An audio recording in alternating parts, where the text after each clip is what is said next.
श्रीमन्महागणाधिपतये नमः। श्रीसरस्वत्यै नमः। श्रीगुरुभ्यो नमः। अभीप्सितार्थसिद्ध्यर्थं पूजितो यत्सुरासुरैः सर्वविघ्नहरस्तस्मै श्रीगणाधिपतये नमः।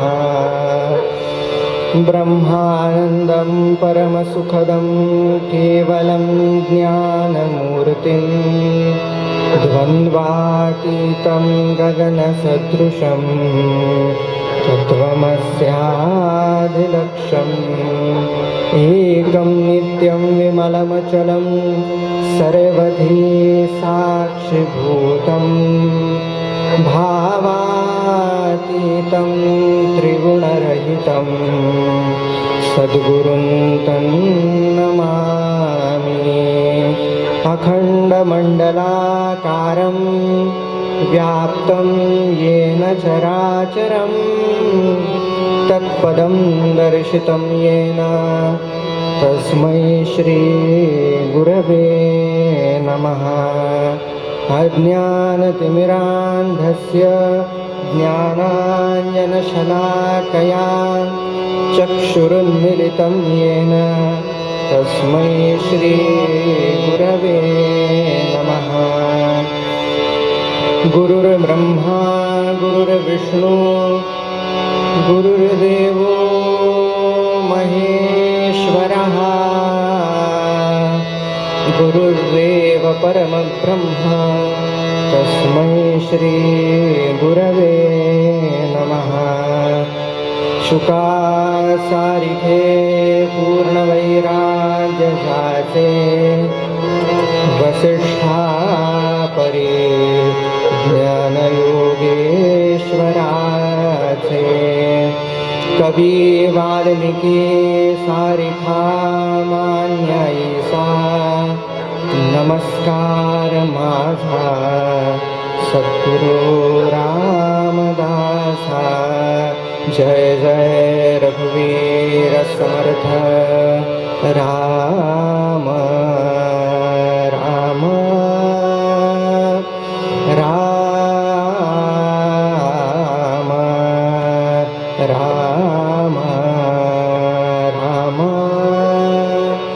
राम कृष्ण हरि जय जय राम राम कृष्ण हरि जय जय राम राम कृष्ण हरि जय जय राम राम कृष्ण हरि। गोवर्धन धर गोपाल नरत गोवर्धन धर गोपाल नरत गोकुल संकटहारी हारी गोकुल संकटहारी गोकुल संकटहारी। जय जय राम राम कृष्ण हरि राम कृष्ण हरि।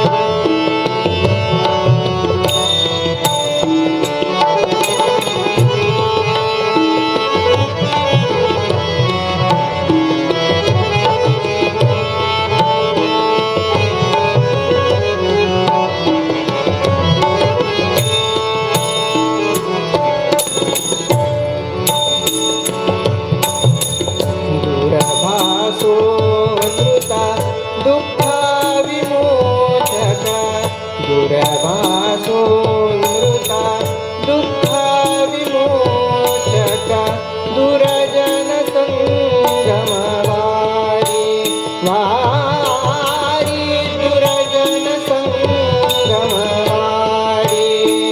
जय जय राम राम कृष्ण हरि जय जय राम राम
राम कृष्ण हरी जय जय राम राम कृष्ण हरी राम कृष्ण हरी जय जय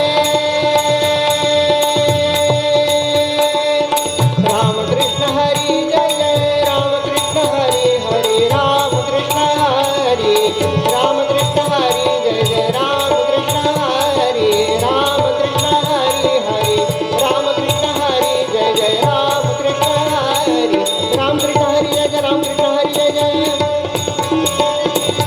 कृष्ण हरी जय जय राम कृष्ण हरी जय जय राम कृष्ण हरी राम कृष्ण हरी हरी राम कृष्ण हरी राम कृष्ण हरी जय जय राम कृष्ण हरी जय जय राम कृष्ण हरी हरी राम कृष्ण हरी राम कृष्ण हरी जय जय राम कृष्ण हरी राम कृष्ण हरी हरी हरी राम कृष्ण हरी जय जय राम राम कृष्ण हरी जय जय राम राम कृष्ण हरी राम कृष्ण हरी राम कृष्ण हरी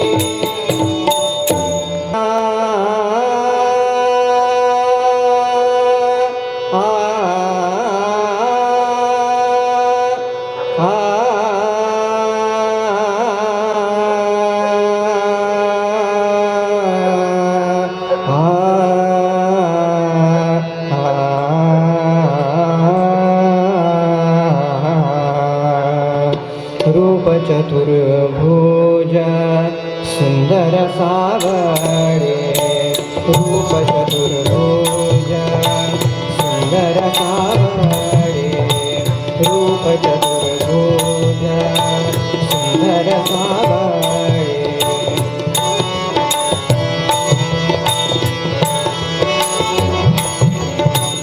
आज्ञा देखिले श्री हरीचे आज्ञा देखिले श्री हरीचे आज्ञा देखिले श्री हरीचे रूप चतुर्भुज सुंदर सावळे रूप चतुर्भुज सुंदर सावळे रूप चतुर्भुज सुंदर सावळे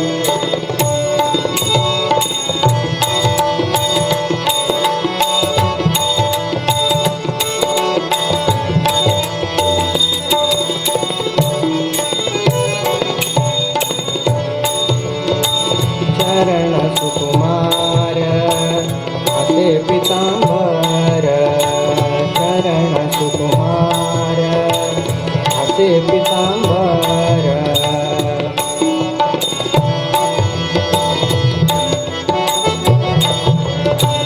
वैजयंती हार कणके साजे वैजयंती हार हार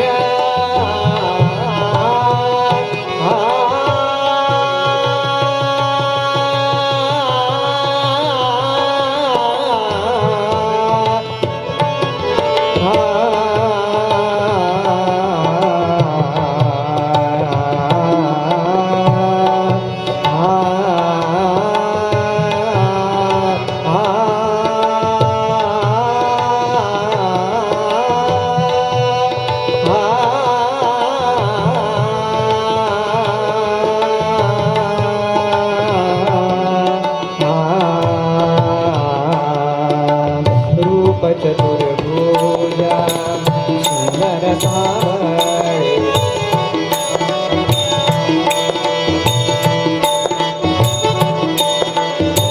रूप चतुर्भुज सुंदर सावळे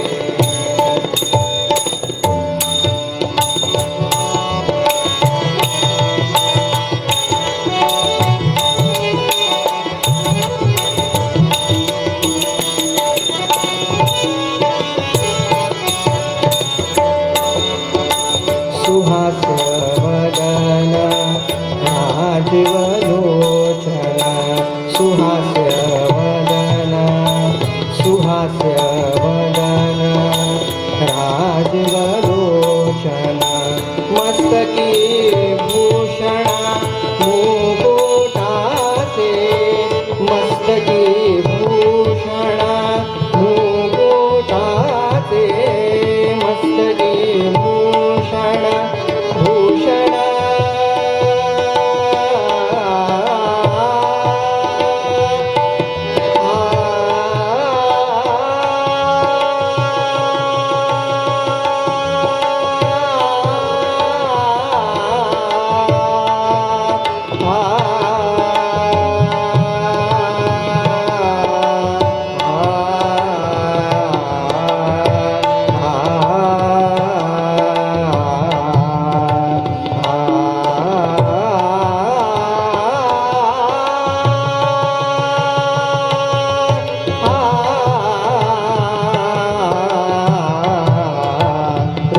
चतुर्भुजा सुंदर सावळे रूप चतुर्भुजा सुंदर सावळे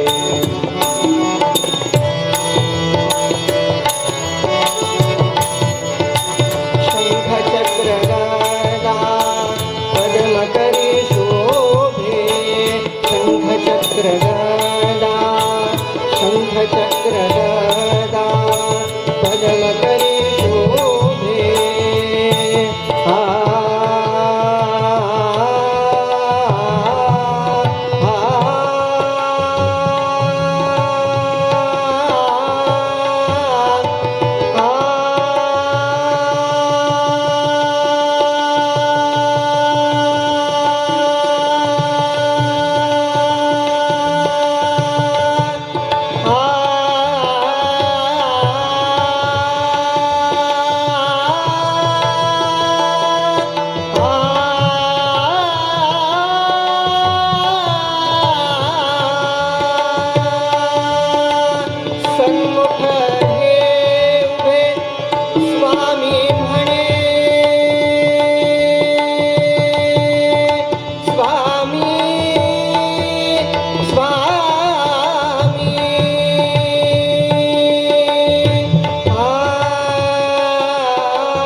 चतुर्भुजा सुंदर सावळे रूप चतुर्भुजा सुंदर सावळे आज ना देखिले श्री हरीचे आज ना देखिले श्री हरीचे रूप चतुर्भुजा सुंदर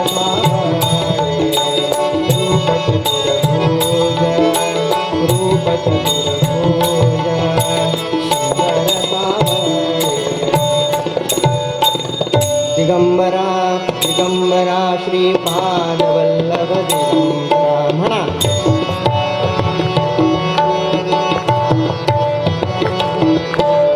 दिगंबरा दिगंबरा श्रीपादवल्लभ दिगंबरा म्हणा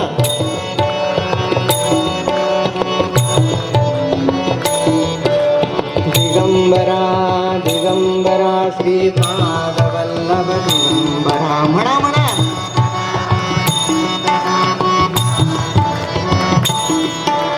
दिगंबरा दिगंबरा श्रीपादवल्लभ दिगंबरा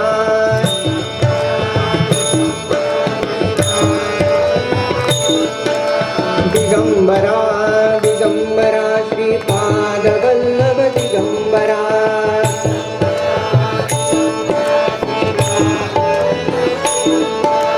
दिगंबरा दिगंबरा श्रीपादवल्लभ दिगंबरा म्हणा म्हणा दिगंबरा दिगंबरा श्रीपादवल्लभ दिगंबरा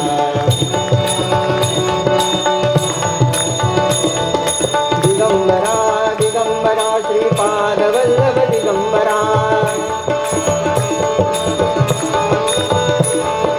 दिगंबरा दिगंबरा श्रीपादवल्लभ दिगंबरा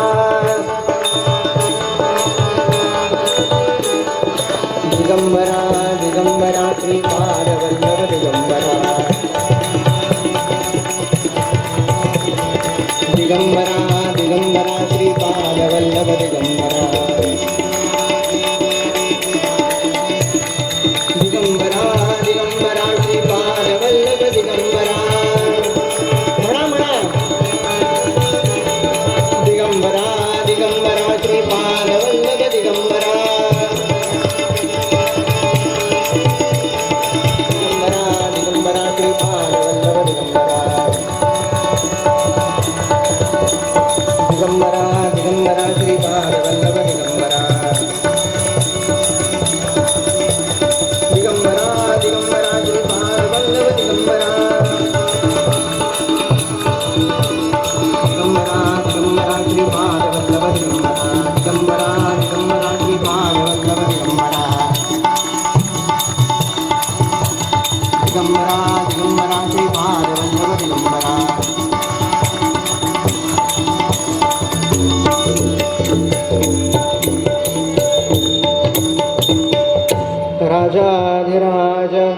हो श्री रामचंद्र भगवान की, महारुद्र हनुमान की, राष्ट्रगुरु समर्थ रामदास स्वामी महाराज की, आर्य सनातन वैदिक हिंदू धर्म की, भारत माता की, सब संतन की, बोला कुंडलिका वरदे श्री ज्ञानदेव पंढरीनाथ भगवान की, माऊली ज्ञानेश्वर महाराज की, सब संतन की, राष्ट्रसंत श्री तुकडोजी महाराज की, संत श्रेष्ठ श्री नामदेव महाराज जी की जय. जय जय रघुवीर समर्थ. राम राम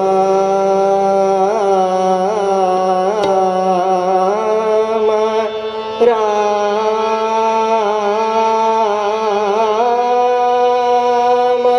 राम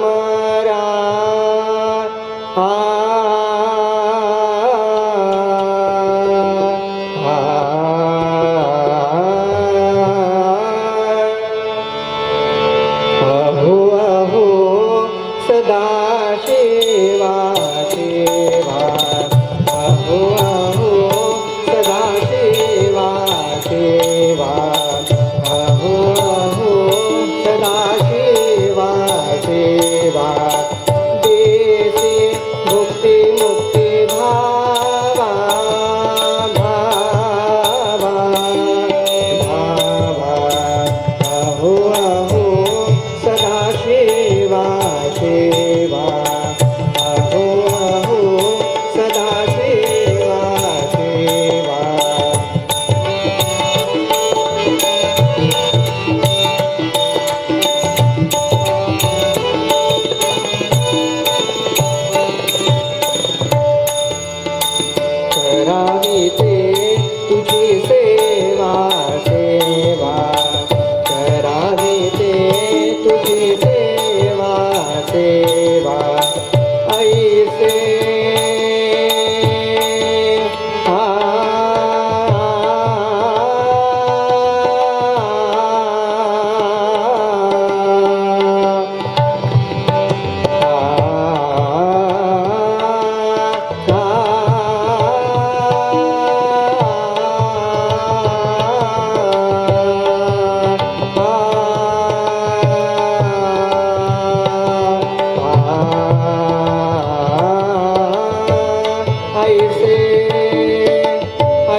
श्रोते हो, माणिक हा लहानपणापासून उत्तम उत्तम अशी भजनं गायचा. अत्यंत गोड आवाज आणि त्या ध्रुवासारखं मलाही देवाचं दर्शन झालं पाहिजे या भक्तीने ओथंबणारा तो भाव. त्या भावामुळे माणिक जे काही गायचा ना ते ऐकतच राहावं असं लोकांना वाटायचं. लोक माणिकला म्हणायचे, अरे गा, तुला भाकरीचा तुकडा देतो गा. ऐकू नको बरं का. भाकरीच्या तुकड्यासाठी गाणारा म्हणून तुकड्या. या माणिकचे गुरु समर्थ हाडकोजी एकदा या माणिकला असं म्हणाले की, माणिक, आता तू सारखं तुका म्हणे म्हणतोयस, आता तुका म्हणे नाही तुकड्या म्हण. आणि त्यावेळेला महाराजांनी वयाच्या अवघ्या 10व्या वर्षी पहिली कविता लिहिली, घे करुणा गा घे करुणा, घे करुणा रुक्मिणी रमणा. श्रोते हो, वयाच्या 10व्या वर्षी सुरू झालेला हा प्रवास पुढे बहरत गेला.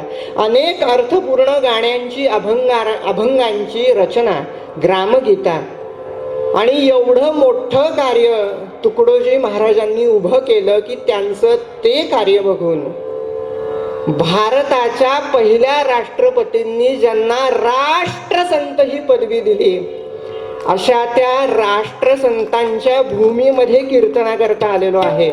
म्हणून सगळ्यात पहिल्यांदा राष्ट्रसंतांचं स्मरण केलं. आपल्या मोझरीला पुण्यतिथी महोत्सवामध्ये आत्ताच माझं कीर्तन झालं. आणि आज योगायोग असा आहे की खरं तर तुम्ही पत्रिका बघितली असेल कीर्तनाची, त्यात कुठे ध्रुव पटवर्धन असं नाव आहे का? आहे का? नाहीये. पण बदली कीर्तनकार म्हणून मला असं वाटतं की तुकडोजी महाराजांनीच मला इथं पाठवलंय की जा आणि माझ्या सगळ्या श्रोत्यांसमोर तुझी सेवा अर्पण कर. म्हणून महाराजांनी मला इथं धाडलं असा माझा भाव. मी आपल्या सगळ्यांपेक्षा लहान आहे, माझ्यापेक्षाही मोठे असणारे तुम्ही सगळे श्रोते साथीदार, सगळ्यांना वंदन करतो, आयोजकांना धन्यवाद देतो. आणि उत्तम अशी साथ करणारे, पेटीची साथ करणारे राठोड सर आणि तबल्याची साथ करणारे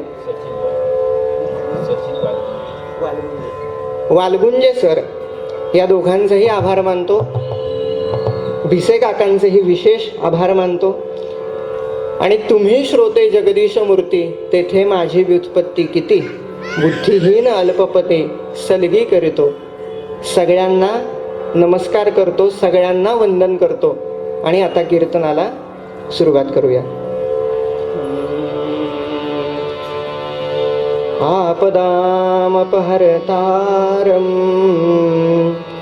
दातारं सर्वसंपदां लोकाभिरामं श्रीरामं भूयो भूयो नमाम्यहं. श्रूयतां देवदेवेश नारायण जगत्पते. त्वदीयेनावध्यानेन कथयिष्ये शुभा कथा. श्रोता वक्ता सद्गुरु श्रीराम समर्थ, श्रीराम समर्थ, श्रीराम समर्थ, श्रीराम समर्थ. जय जय रघुवीर समर्थ. अहो सदाशिवा, अहो सदाशिवा, देसी भुक्ती मुक्ती भावा. करावी ते तुझी सेवा, करावी ते तुझी सेवा, ऐसे धरावे आजीवा. नामदेव म्हणे महादेवा, नामदेव म्हणे महादेवा. चुकवी 84चा हेवा. म्हणा पांडुरंग हरी वासुदेव हरी, पांडुरंग हरी वासुदेव हरी, पांडुरंग हरी वासुदेव हरी.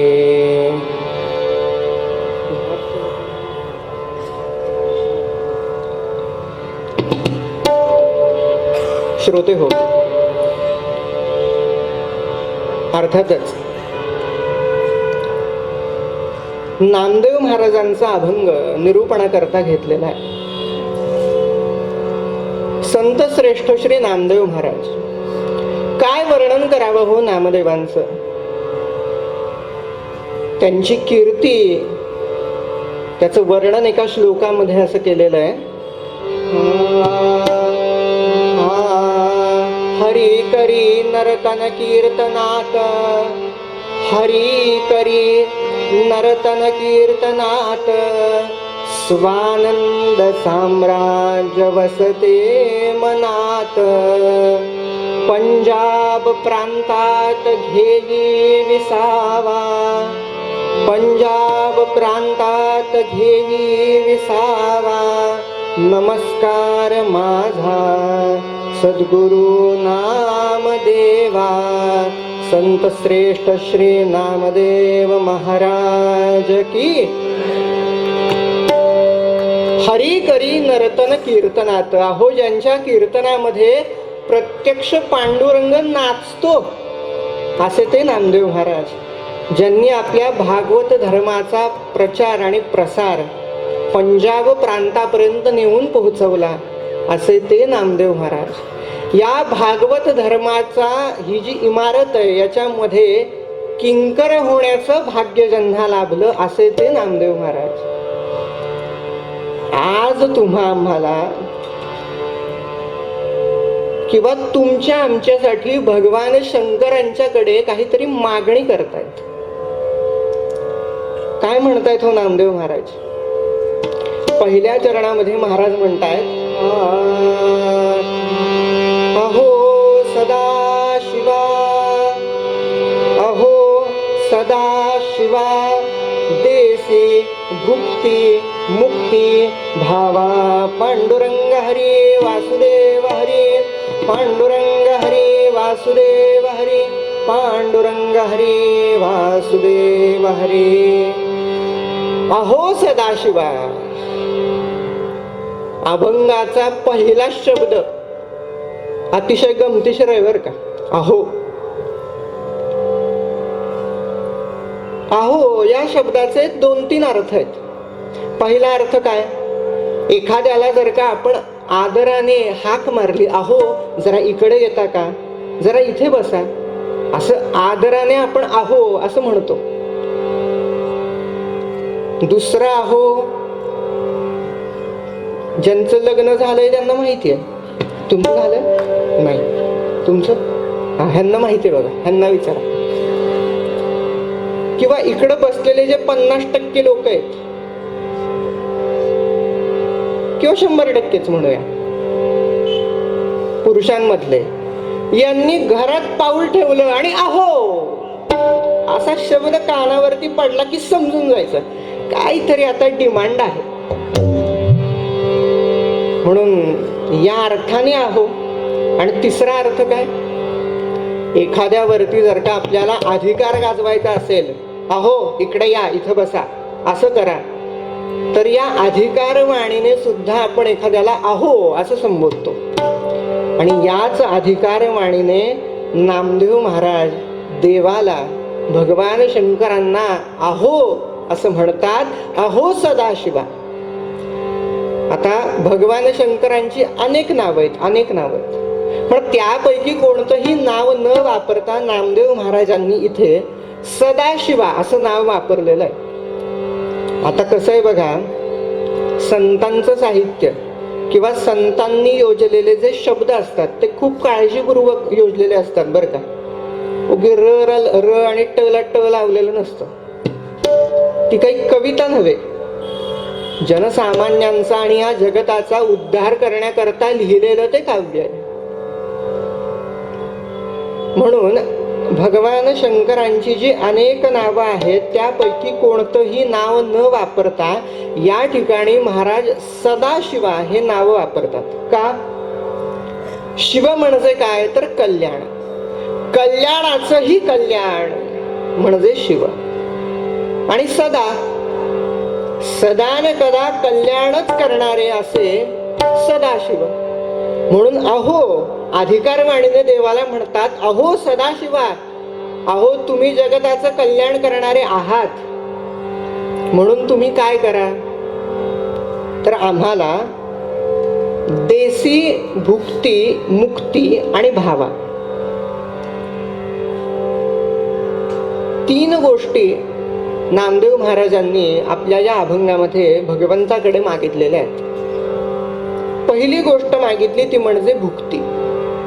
मुक्ती म्हणजे काय तर व्यावहारिक जीवन जगत असताना संसारामध्ये ज्या वेळेला आपल्याला हे हवंय ते हवंय, इतके टक्के 10वीला पडलेच पाहिजेत, किंवा या कॉलेजमध्ये ऍडमिशन झालंच पाहिजे, किंवा एखाद्या याच ऑर्गनायझेशन मध्ये मला जॉब करायचा आहे, हे जे काही आपलं ध्येय असतं, किंवा मला एखादी कला साध्य करायची आहे, किंवा मला एखाद्या विशिष्ट गोष्टीमध्ये प्रावीण्य मिळवायचंय, यशस्वी व्हायचंय, या जीवनातल्या आपल्या ज्या काही इच्छा आहेत या काय आहेत तर भुक्ती.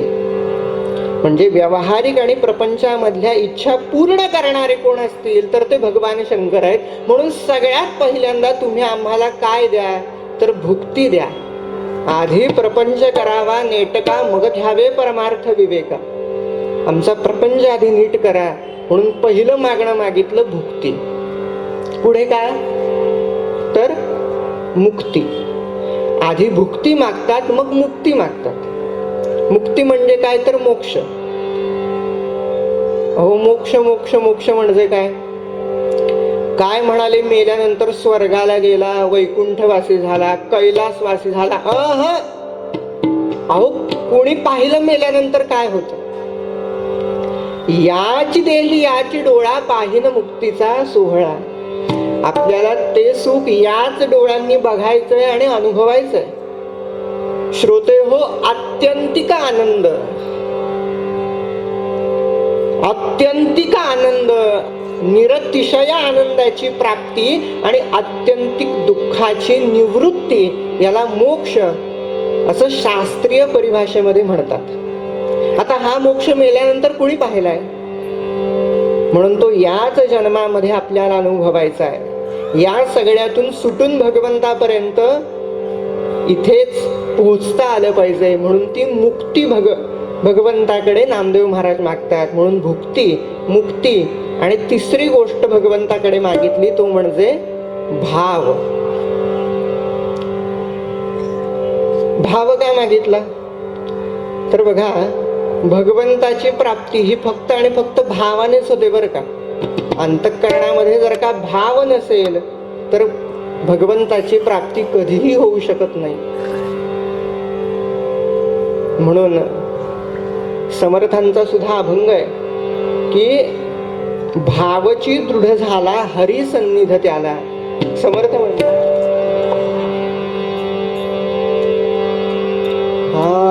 भावची दृढ झाला, भावची दृढ झाला, भावची दृढ झाला, भावची दृढ झाला, हरी सन्निध त्याला, हरी सन्निध त्याला, हरी सन्निध त्याला, हरी सन्निध त्याला. भावची दृढ झाला, भावची दृढ झाला, भावची दृढ झाला, भावची दृढ झाला, भावची दृढ झाला, हरी सन्निध त्याला. भाव जोपर्यंत पक्का होत नाही तोपर्यंत देव मिळत नाही. म्हणून सुभाषितामध्ये सुद्धा वर्णन केलं, भावेन देवं कलया नरेंद्रं, धनेन कांता कपटेन शत्रुं, सत्यं च मित्रं कृपया च पुत्रं, ज्ञानेन मोक्षं वशमानयन्ति। गोपाळ कृष्ण भगवान की। कलया नरेंद्रम। नरेंद्र म्हणजे कोण? नरेंद्र या शब्दाचा अर्थ काय आहे? राजा. शब्दाचाच अर्थ मुळात राजा आहे. आणि योगायोगाने आत्ता आपले जे राजे आहेत त्यांचं हे नाव नरेंद्रच आहे. आता हे जे नरेंद्र आहेत म्हणजे जे राजे आहेत, त्या राजांना वश करायचं असेल तर त्यांच्या समोर आपण आपली कला सादर केली तर ते वश होतात. धनेन कांता. कांता म्हणजे पत्नी. ती कशाने वश होते म्हणाले तर ती धनाने वश होते. शत्रूवरती विजय मिळवायचा असेल तर तो कपटाने वश होतो. सत्यमच मित्रम. आपला एखादा मित्र आपलासा व्हावा, बेस्ट फ्रेंड व्हावा याकरता काय करावं तर त्याच्याशी सत्य बोलावं. आपण आपल्या मित्राशी सत्य वागलो, सत्य बोललो की तो मित्र आपलासा होतो. कृपयाच पुत्रम. वडिलांनी आपल्या मुलाला आपलंसं करण्याकरता काय करावं तर त्याला काय हवंय काय नकोय ते बघावं, त्याला ते द्यावं, म्हणजे त्याला आपलंसं करता येतं. ज्ञानाने मोक्ष मिळतो, पण भावेन देवम. भगवंताची मला प्राप्ती व्हावी असं जर का वाटत असेल तर ती फक्त आणि फक्त भावानेच होते. म्हणून म्हणा पांडुरंग हरी वासुदेव, पांडुरंग हरी वासुदेव हरी, पांडुरंग हरी वासुदेव हरी. आणि श्रोते हो, कसं आहे तुम्हाला सांगू का? जसा ज्याचा भाव तसा त्याला देव. एक मेंढपाळ असतो. कोण असतो? कोण असतो सांगा? मेंढपाळ. त्याचं काम काय? जवळ असणारी जी काही जनावर आहेत त्यांचा सांभाळ करायचा. 50 जनावर या मेंढपाळाकडे असतात. हा रोज त्यांना न्हाऊ घालतो, जेवू घालतो, त्यांना काय हवंय नकोय ते सगळं सगळं बघतो. आणि त्यांना सांभाळता सांभाळता हा मेंढपाळ इतका थकून गेलेला असतो, इतका थकून गेलेला असतो श्रोते हो, की अहो त्याला आंघोळ करायला सुद्धा वेळ मिळत नाही. जेवायला कधीतरी दिवसातनं कसा बसा त्याला वेळ मिळत असतो. आणि हा मेंढपाळ एकदा थोडासा बसलेला असताना मनामध्ये विचार करतो की अरे म्हणाला, माझ्याकडे म्हणाला किती जनावर आहेत? 50 जनावर आहेत. या सगळ्या 50 जनावरांचं बघता बघता, त्यांना न्हाऊ घालता, जेवू घालता मला नाकीनऊ आली आहे. अरे मला आंघोळ करायला वेळ मिळत नाहीये, जेवाय खायला वेळ मिळत नाहीये. मग ही सगळी 50 जनावरं, अशी अनेक जनावरं, अनेक माणसं, आणि हे संपूर्ण जग सांभाळणारा जो कोण असेल त्याची काय अवस्था होत असेल? अरे मी या 50 जनावरांना सांभाळता सांभाळता माझी एवढी वाट लागली आहे. या सगळ्या जगताचा सांभाळ करणारा जो कोणी देव आहे, भगवंत आहे ना, तो या संपूर्ण जगाला सांभाळता सांभाळता खूप थकून गेलेला असणार. बरेच दिवस त्याला आंघोळ करायलाच वेळ मिळालेला नसणार. त्याची दाढी वाढलेली असणार, केस वाढलेले असणार, त्याच्यामध्ये उवा झालेले असणार, कपडे मळलेले फाटलेले असणार, कारण देवाला वेळच मिळत नाहीये ना स्वतःकडे बघायला. श्रोते हो, या मेंढपाळाच्या अंतःकरणामध्ये भगवंत हा दमलेला, थकलेला, धुळीने माखलेला आणि कळकटलेला आहे असा भाव दृढ होतो. म्हणून हा काय करतो? रोज देवाला प्रार्थना करतो, देवा तू असं कर, तू माझ्याकडे ये, तू माझा आदरातिथ्य स्वीकार. म्हणून तो रोज देवाकरता गरम पाणी करतो. देव आला की देवाला आंघोळ घालायची, रोज नवे कपडे तिथे आणून ठेवतो, छान त्याच्या भोजनाची व्यवस्था करतो आणि देवाला रोज म्हणतो की देवा तू ये आणि माझं आदरातिथ्य स्वीकार, देवा तू ये आणि माझं आदरातिथ्य स्वीकार. आता या मेंढपाळाचा हा नित्यक्रम सुरू आहे. रोज देवाला प्रार्थना चालू आहे आणि अचानक एक दिवस होतं असं की या मेंढपाळाच्या गावामध्ये एका कार्यक्रमाचं आयोजन केलेलं असतं. त्याचं जे गाव असतं तिथे सुद्धा तुम्हाला सांगतो भिसे आडनावाचे एक काका असतात. त्यांना सुद्धा असं वाटतं की अरे आपणही आपल्या गावामध्ये अशा प्रकारे कीर्तन आणि प्रवचन याचा कार्यक्रम घेतला पाहिजे. म्हणून त्याच्याही गावामध्ये तिकडे आयोजन केलेलं असतं आणि एक खूप मोठे असे साधू महाराज, अत्यंत महान, की जे डोळे मिटल्यानंतर भगवंतांची मूर्ती त्यांच्या अंतःचक्षूंसमोर उभी राहत असते, असे ते महाराज. त्यांचा प्रवचन तिथे असतं आणि हा मेंढपाळ त्या प्रवचनाला जातो. महाराजांचं प्रवचन सुरू होतं आणि ते साधू महाराज त्या प्रवचनामध्ये राजस सुकुमार मदनाचा पुतळा अशा त्या भगवंताच्या तेजपुंज रूपाचं वर्णन करतात. आता या मेंढपाळाच्या मनामध्ये काय भाव दृढ झालाय की भगवंत हा धुळीने माखलेला आणि कळकटलेला आहे. साधू महाराजांनी काय सांगितलं की तो राजस सुकुमार मदनाचा पुतळा आणि तेजपुंज असा आहे. आता याचं कन्फ्युजन होतं की देव हा नक्की धुळीने माखलेला का तेजस्वी आहे. प्रवचन संपल्यानंतर हा मेंढपाळ साधू महाराजांकडे जातो आणि त्यांना विचारतो, महाराज हे बघा, माझा असा विचार आहे की या संपूर्ण जगताचा सांभाळ करता करता आपला हा जो देव आहे ना, हा दमून गेलेला असणार, त्यामुळे तो असा धुळीने माखलेला आणि थकलेला आहे.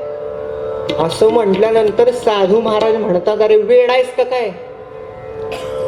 अरे ज्या भगवंताच्या रूपाचं वर्णन मी माझ्या प्रवचनामध्ये केलं ना, भगवंत अगदी तसा आहे, तो काय धुळीने माखलेला वगैरे नाहीये.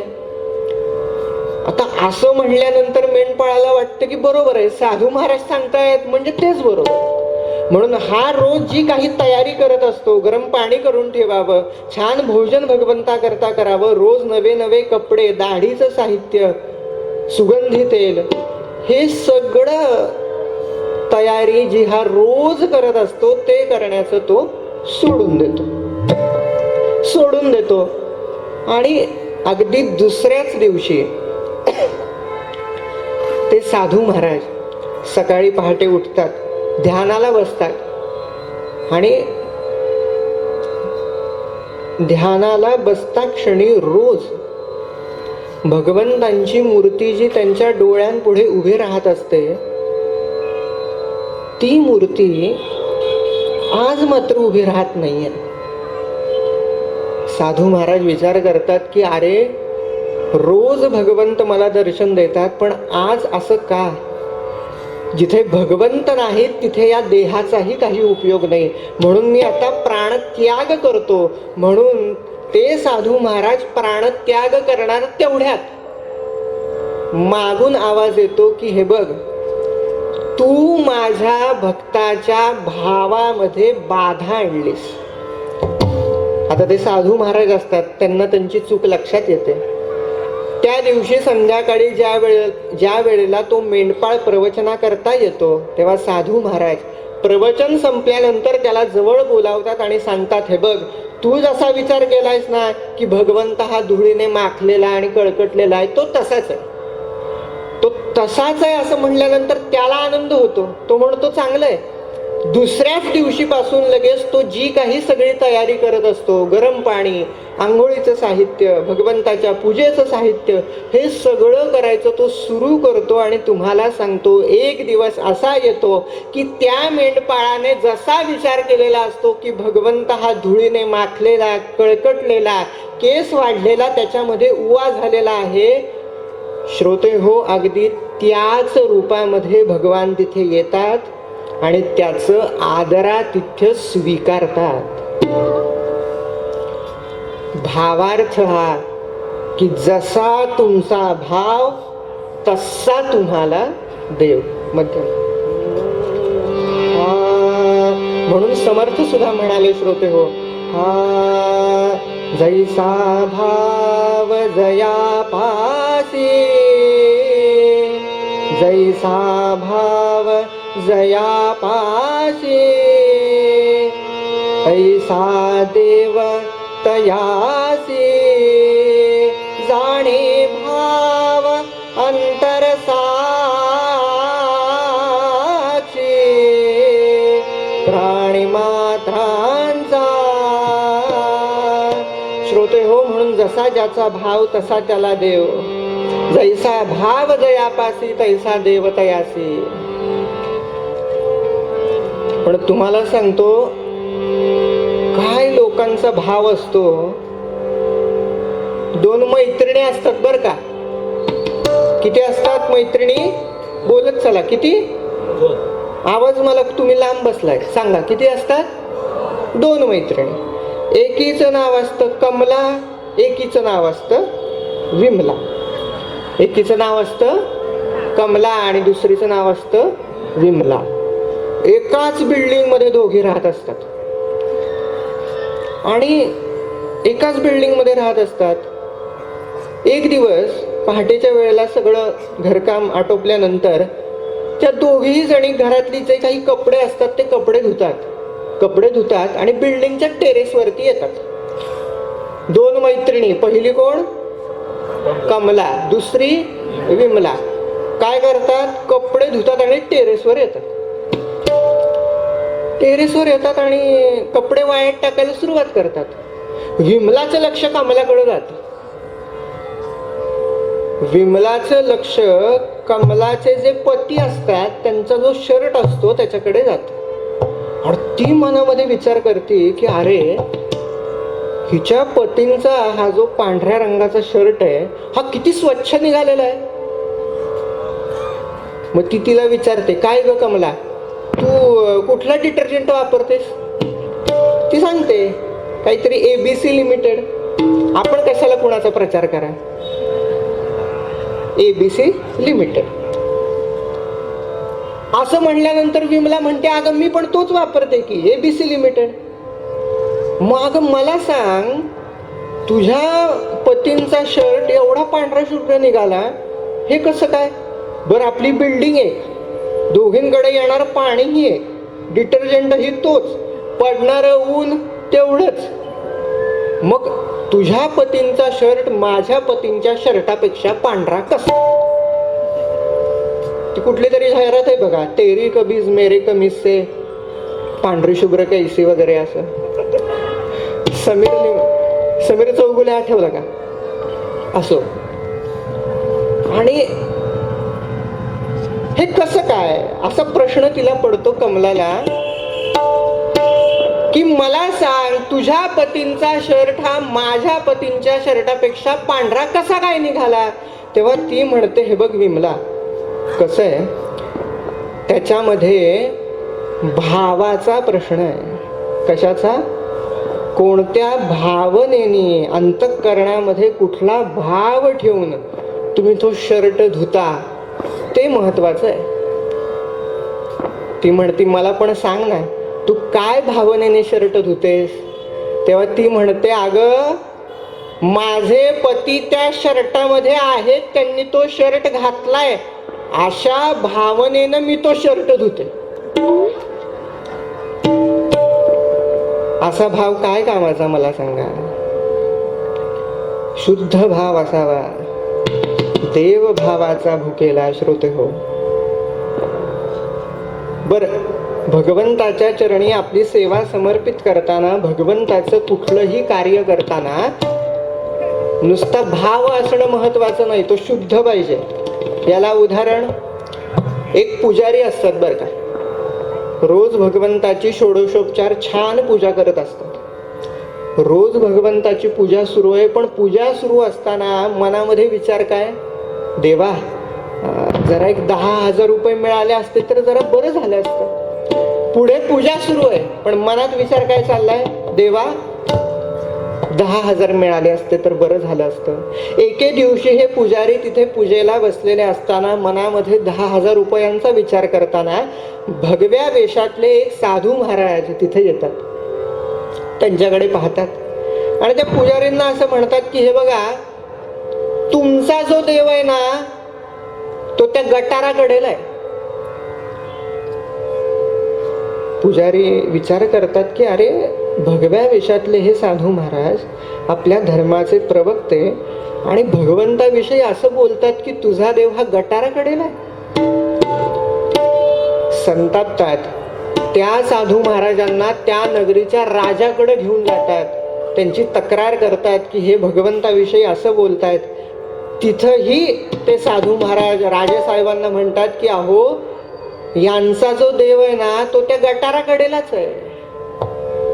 आता असं म्हटल्यानंतर राजेही संतापतात. सगळ्या सैनिकांना आज्ञा करतात की आत्ताच्या आत्ता यांना कारागृहामध्ये टाका.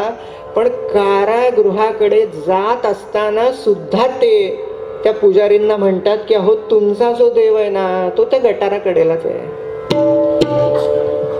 आता मात्र ते पुजारी थोडस विचारामध्ये पडतात आणि म्हणतात की अरे, अंतिम क्षणी आता यांना कारागृहामध्ये नेतायत. काही दिवसांनी देवाचा अपमान केला म्हणून यांना आता फाशी देणार. अशा मृत्यूच्या वाटेवरती चालताना सुद्धा हे मला म्हणतात की तुझा देव गटाराकडेला आहे, गटाराकडेला आहे. अरे, जाऊन बघून तर येऊ म्हणाले की काय आहे त्या गटाराच्या कडेला. तिथे येऊन बघतात तर श्रोते हो, तिथे एक पिशवी पडलेली असते आणि त्या पिशवीमध्ये 10,000 रुपये असतात. मग असा भाव काय कामाचा. म्हणून शुद्ध भाव आणि नुसता भाव यातला फरक याच्यातून स्पष्ट होतो. हा झाला नुसता भाव, पण शुद्ध भाव कोणी ठेवला श्रोते हो. अनेक भक्तांचं वर्णन भागवतामध्ये आलेलं आहे श्रोते हो. व्याधाचं आचरण कसं होतं, वाईट होतं. तरीही भगवंताने त्याच्यावरती कृपा केली का. तुम्ही म्हणाल व्याध हा वयाने मोठा होता म्हणून त्याच्यावर कृपा केली असेल. मग मला सांगा, ध्रुवावरती का कृपा केली. तो तर 5 वर्षांचा होता. तुम्ही म्हणाल की ध्रुव हा ज्ञानी होता म्हणून त्याच्यावरती कृपा केली असेल. मग मला सांगा, गजेंद्र हा कुठल्या युनिव्हर्सिटीमध्ये डिग्री घ्यायला गेला होता म्हणून त्याच्यावरती कृपा केली. आता तुम्ही म्हणाल की गजेंद्र हा उच्च जातीचा होता.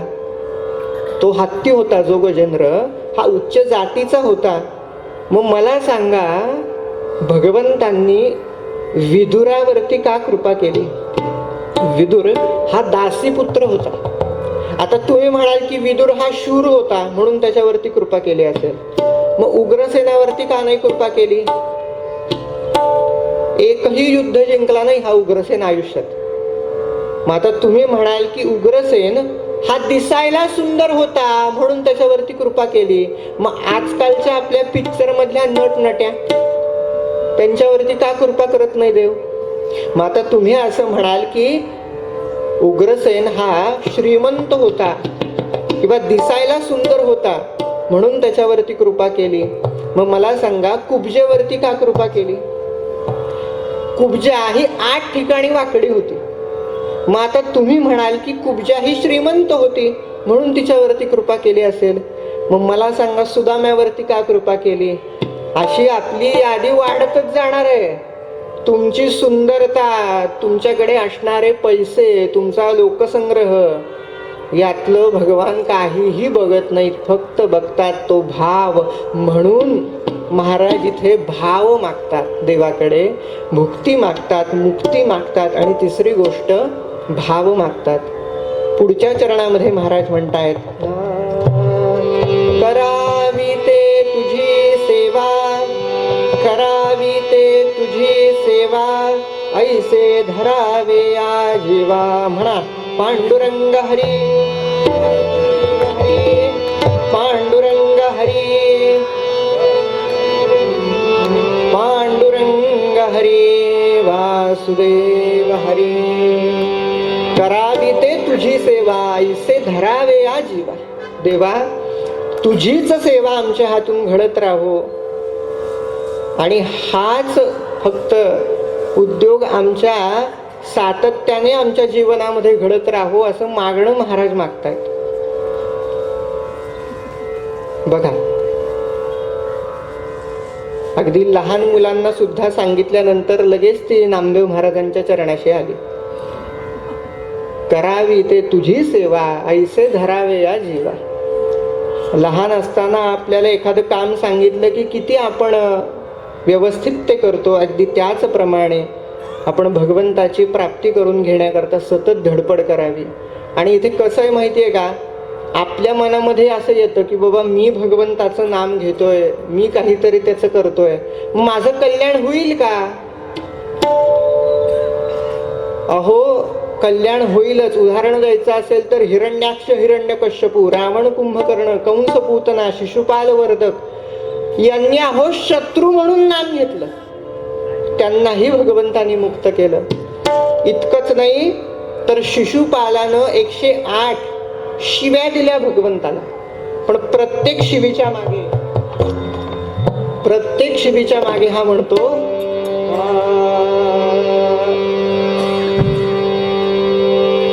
108 शिव्या दिल्या, पण प्रत्येक शिवी मागे कृष्ण नामाचा जय जयकार करून तो म्हणतोय कृष्ण कृष्ण जय कृष्ण कृष्ण जय कृष्ण कृष्ण जय कृष्ण कृष्ण कृष्ण जय कृष्ण कृष्ण जय कृष्ण कृष्ण जय कृष्ण कृष्ण कृष्ण कृष्ण जय कृष्ण कृष्ण जय कृष्ण कृष्ण जय कृष्ण कृष्ण जय कृष्ण कृष्ण जय कृष्ण कृष्ण जय कृष्ण कृष्ण जय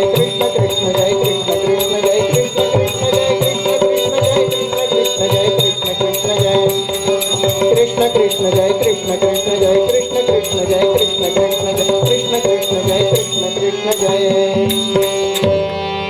कृष्ण कृष्ण कृष्ण कृष्ण. अहो शिवी दिल्यावरही कृपा करतो तो, तर त्याचं प्रेमाने नाम घेतलं तर तो का नाही कृपा करणार?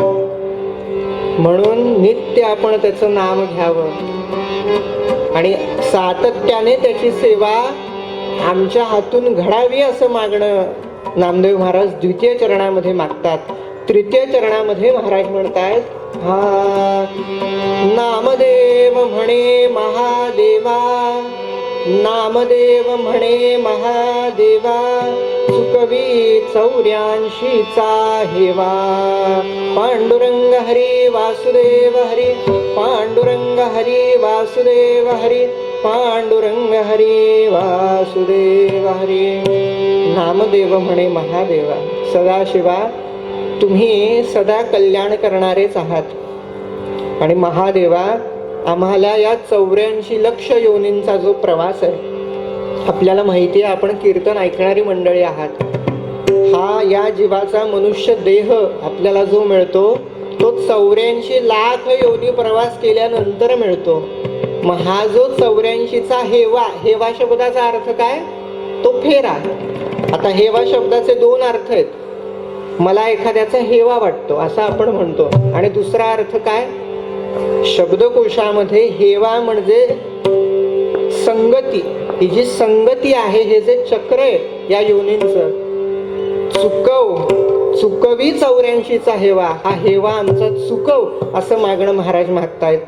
आणि म्हणून हे सदाशिवा, याच्यामध्ये महाराजांनी साधनांच्या पायऱ्या सांगितलेल्या आहेत. आता तो आणखीन गहन विषय, अभंगाचा अर्थ आपण बघितलाय. अंतरंगामध्ये जाऊन आणखीन त्याच्या आध्यात्मिकतेकडे पाहणं हा शांत बसून चिंतनाचा आणि खूप वेळ विचार करण्याचा विषय आहे. पण तूर्त हे सदाशिवा, तू सगळ्यांना मुक्त करणारा आहेस, सगळ्यांवरती कृपा करणारा आहेस, म्हणून तू आम्हाला भक्ती, भुक्ती, मुक्ती आणि भाव दे. तुझी सेवा करण्याची बुद्धी तू आम्हाला दे आणि ह्या 84च्या योनीतून आम्हाला मुक्त कर. एवढंच मागणं नामदेव महाराजांना मागायचंय.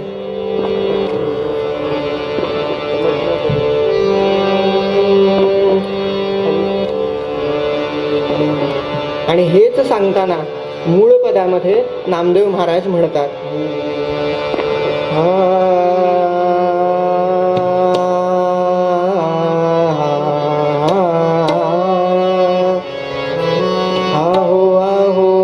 सदा शिवा शिवा, अहो अहो सदा शिवा शिवा, अहो अहो सदा शिवा शिवा.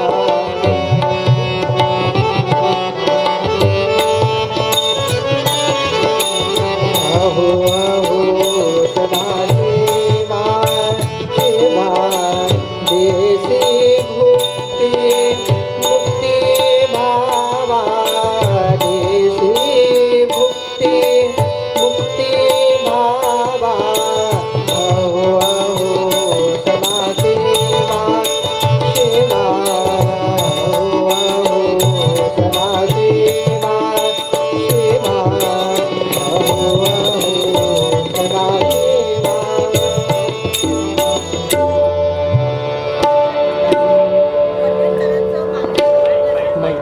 ऑडिओ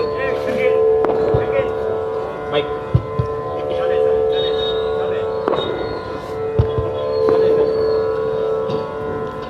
पूर्वरंगानंतर मध्यंतरामध्ये आपण माल्यार्पण करत असतो. यासाठी या ठिकाणी मी पाचारण करते श्री मोहन भुजाडे यांना. त्यांनी हरिभक्त परायण कीर्तनकारांना माल्यार्पण करावं. त्याचप्रमाणे या ठिकाणी तबला आणि हार्मोनियमवर साथ संगत करणारे श्री राठोड आणि श्री वालगुंजे यांचंही पुष्पगुच्छ देऊन स्वागत करावं.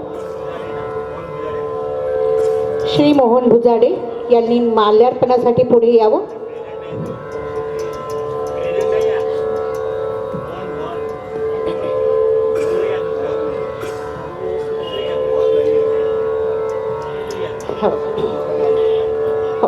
या ठिकाणी माल्यार्पणासाठी माननीय श्री अरुण भिसे सर यांना मी या ठिकाणी पाचारण करते.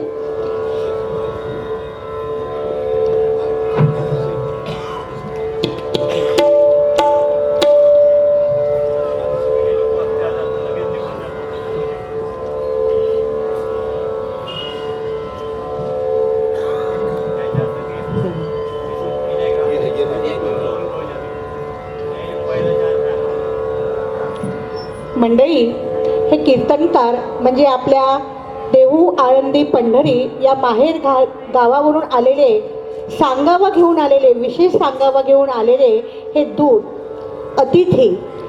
आणि आपल्याला माहिती आहे माहेराचं महत्त्व. माहेर कधीही कुठल्याही व्यक्तीचं वाईट असं चिंतन करत नाही. आणि म्हणून या दूतामार्फत जो सांगावा आपल्यापर्यंत येतो तो नक्कीच आपल्या उत्कर्षासाठी असतो, आपल्या उन्नतीसाठी असतो. आध्यात्मिक मार्गामधील अडचण दूर करणारा, आपल्याला परमार्थाच्या दृष्टीने पुढे नेणारा असतो. आणि म्हणून या कीर्तनकारांचं आपण अतिथी रूपामध्ये स्वागत करतो. आणि त्यांच्या कीर्तनामधून, त्यांच्या अभंगाच्या निरूपणामधून आणि त्यांनी केलेल्या आख्यानामधून आपल्यापर्यंत जो कर्तव्य बोध आपल्याला पोहोचतो, निर्हेतुक भक्तीचा जो सांगावा त्यांनी आपल्यापर्यंत आणलेला असतो, तो नक्कीच आपल्या हृदयामध्ये आपण साठवावा अशी एक अपेक्षा.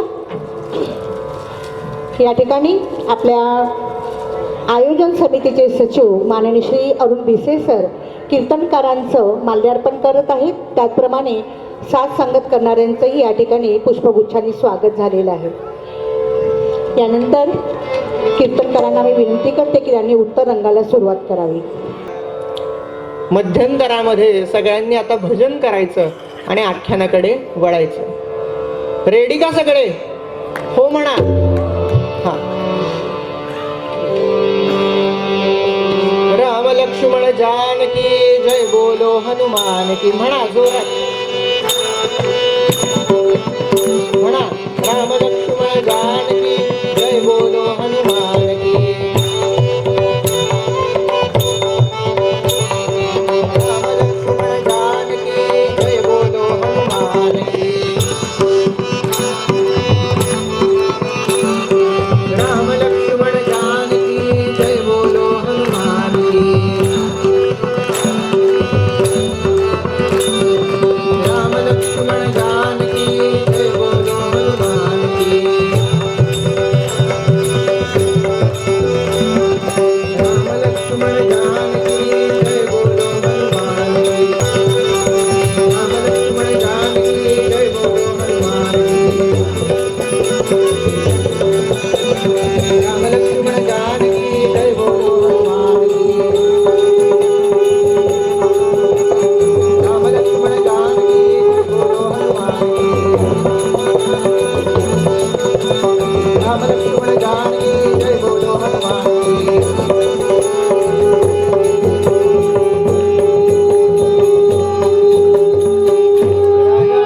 राज प्रभु श्री रामचंद्र भगवान की.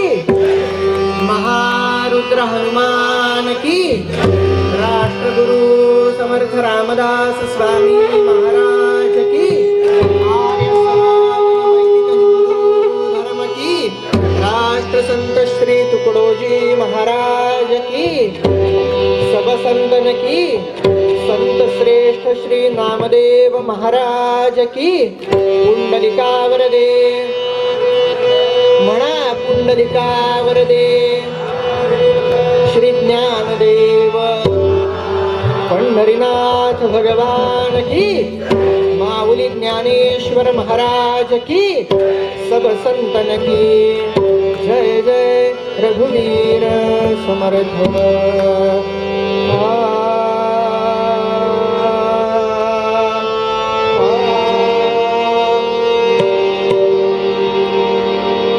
जाऊ दे बाबा आम्हालाही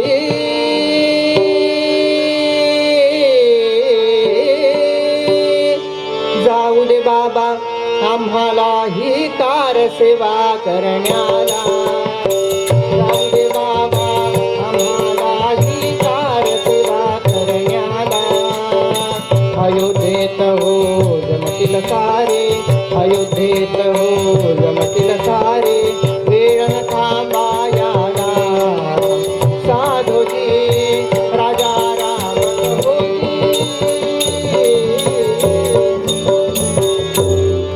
जाऊ दे बाबा आम्हालाही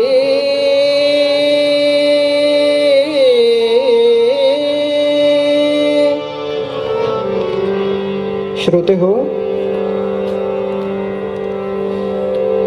दोन्हीही मुलांना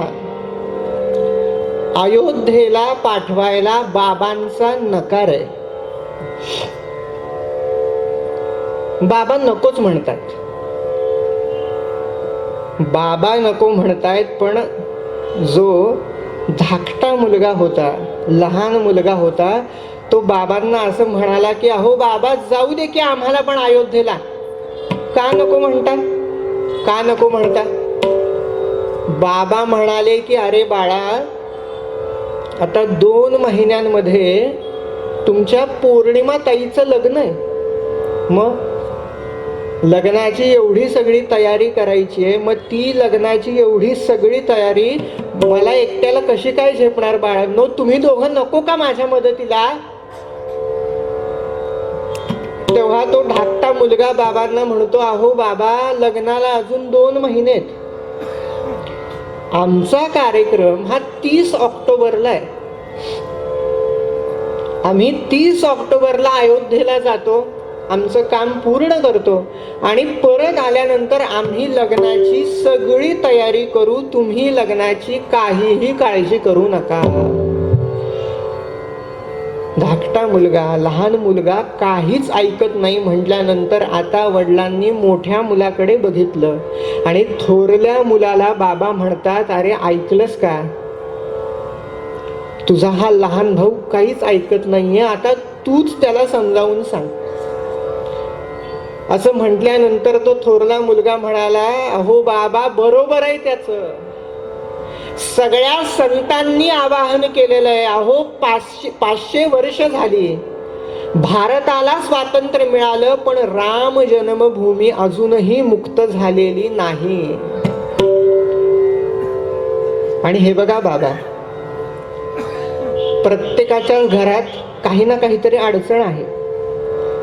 मग सगळ्यांनीच जर का आपली अडचण सांगितली तर रामलला कधी मुक्त होणार बाबा? नाही, आम्ही जाणार.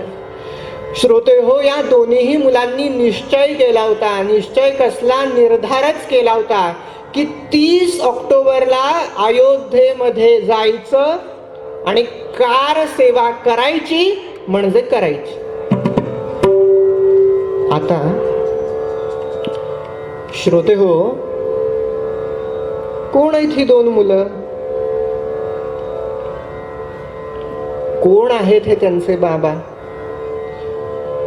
ही जी दोन्ही मुलं आहेत ना, त्यातला जो लहान मुलगा आहे, धाकटा मुलगा आहे, त्याचं नाव आहे शरद कोठारी आणि जो मोठा मुलगा आहे त्याचं नाव आहे राम कुमार कोठारी.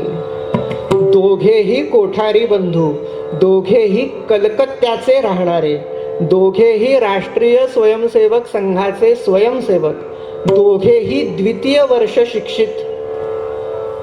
वास्तविक पाहता कलकत्त्याच्या कारसेवकांच्या प्रमुखांनी प्रत्येक घरातून एकाच मुलाला यायचं आवाहन केलेलं होतं, पण ते ऐकलं आणि रामकुमार आपल्या भावाला, धाकट्या भावाला म्हणाला, मला सांग कार्य कुणाचं आहे? रामाचं. माझं नाव काय आहे? रामकुमार. अरे ज्याच्या नावातच राम आहे तो जर का रामाच्या कार्याला गेला नाही तर कसं काय चालेल? त्यामुळे मी अयोध्येला जाणार. असं म्हणल्यानंतर त्याचा भाऊ म्हणाला की अरे दादा, राम जर का जात असेल तर लक्ष्मण कसा काय मागे राहील? त्यामुळे मीही अयोध्येला येणार. म्हणून श्रोते हो, त्रेतायुगामध्ये जन्माला आलेले भगवान प्रभू श्री रामचंद्र आणि लक्ष्मण यांचं मंदिर बांधण्याकरता ज्यांच्या अंतःकरणामध्ये राम लक्ष्मण आहे असे हे दोघे, शरद कोठारी आणि रामकुमार कोठारी, कलियुगातले हे दोघे रामभक्त निघाले कुठे? अयोध्येच्या दिशेने. आणि कसे निघाले? तर आपल्या बहिणीचं लग्न बाजूला ठेवून.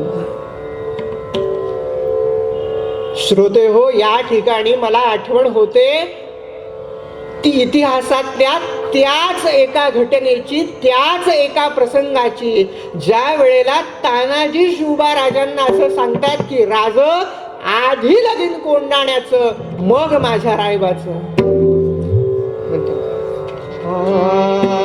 तानाजीने रायभाचे, तानाजीने रायभाचे, कैसे लग्न बहिणीचे, बाजूस ठेवून रामाचे, कार्य करण्या जातसे. श्रोते हो, कशाचा विचार केला नाही? आई काय म्हणतीये त्याच्याकडे लक्ष दिलं नाही, बाबांच्या बोलण्याचा विचार केला नाही, बहिणीच्या लग्नाचा विचार केला नाही. ध्येय एकच होत की 30 ऑक्टोबरला अयोध्येमध्ये जायचं आणि माझ्या रामाचं मंदिर तिथं बांधायचं. या निश्चयानं हे दोघे कोठारी बंधू निघाले. श्रोते हो, 80 जणांचा कारसेवकांचा गट हा कलकत्त्यापासून अयोध्येच्या दिशेने निघाला. आता या दोघांचाही कलकत्ता ते अयोध्या असा ट्रेनचा प्रवास सुरू झाला. आता हे कोठारी बंधू जसे कलकत्त्याहून अयोध्येला येत होते ना, अगदी तसंच भारतातल्या सगळ्याच भागातून तिथले कारसेवक अयोध्येच्या दिशेने येत आहेत. पण अहो, या सगळ्या कारसेवकांचा अयोध्येपर्यंतचा हा प्रवास इतका सोपा होता का हो? इतका सोपा होता नाही. अहो, 500 वर्षांचा हा लढा आहे. या 500 वर्षांमध्ये अनेक संग्राम झाले, अनेक संग्राम झाले.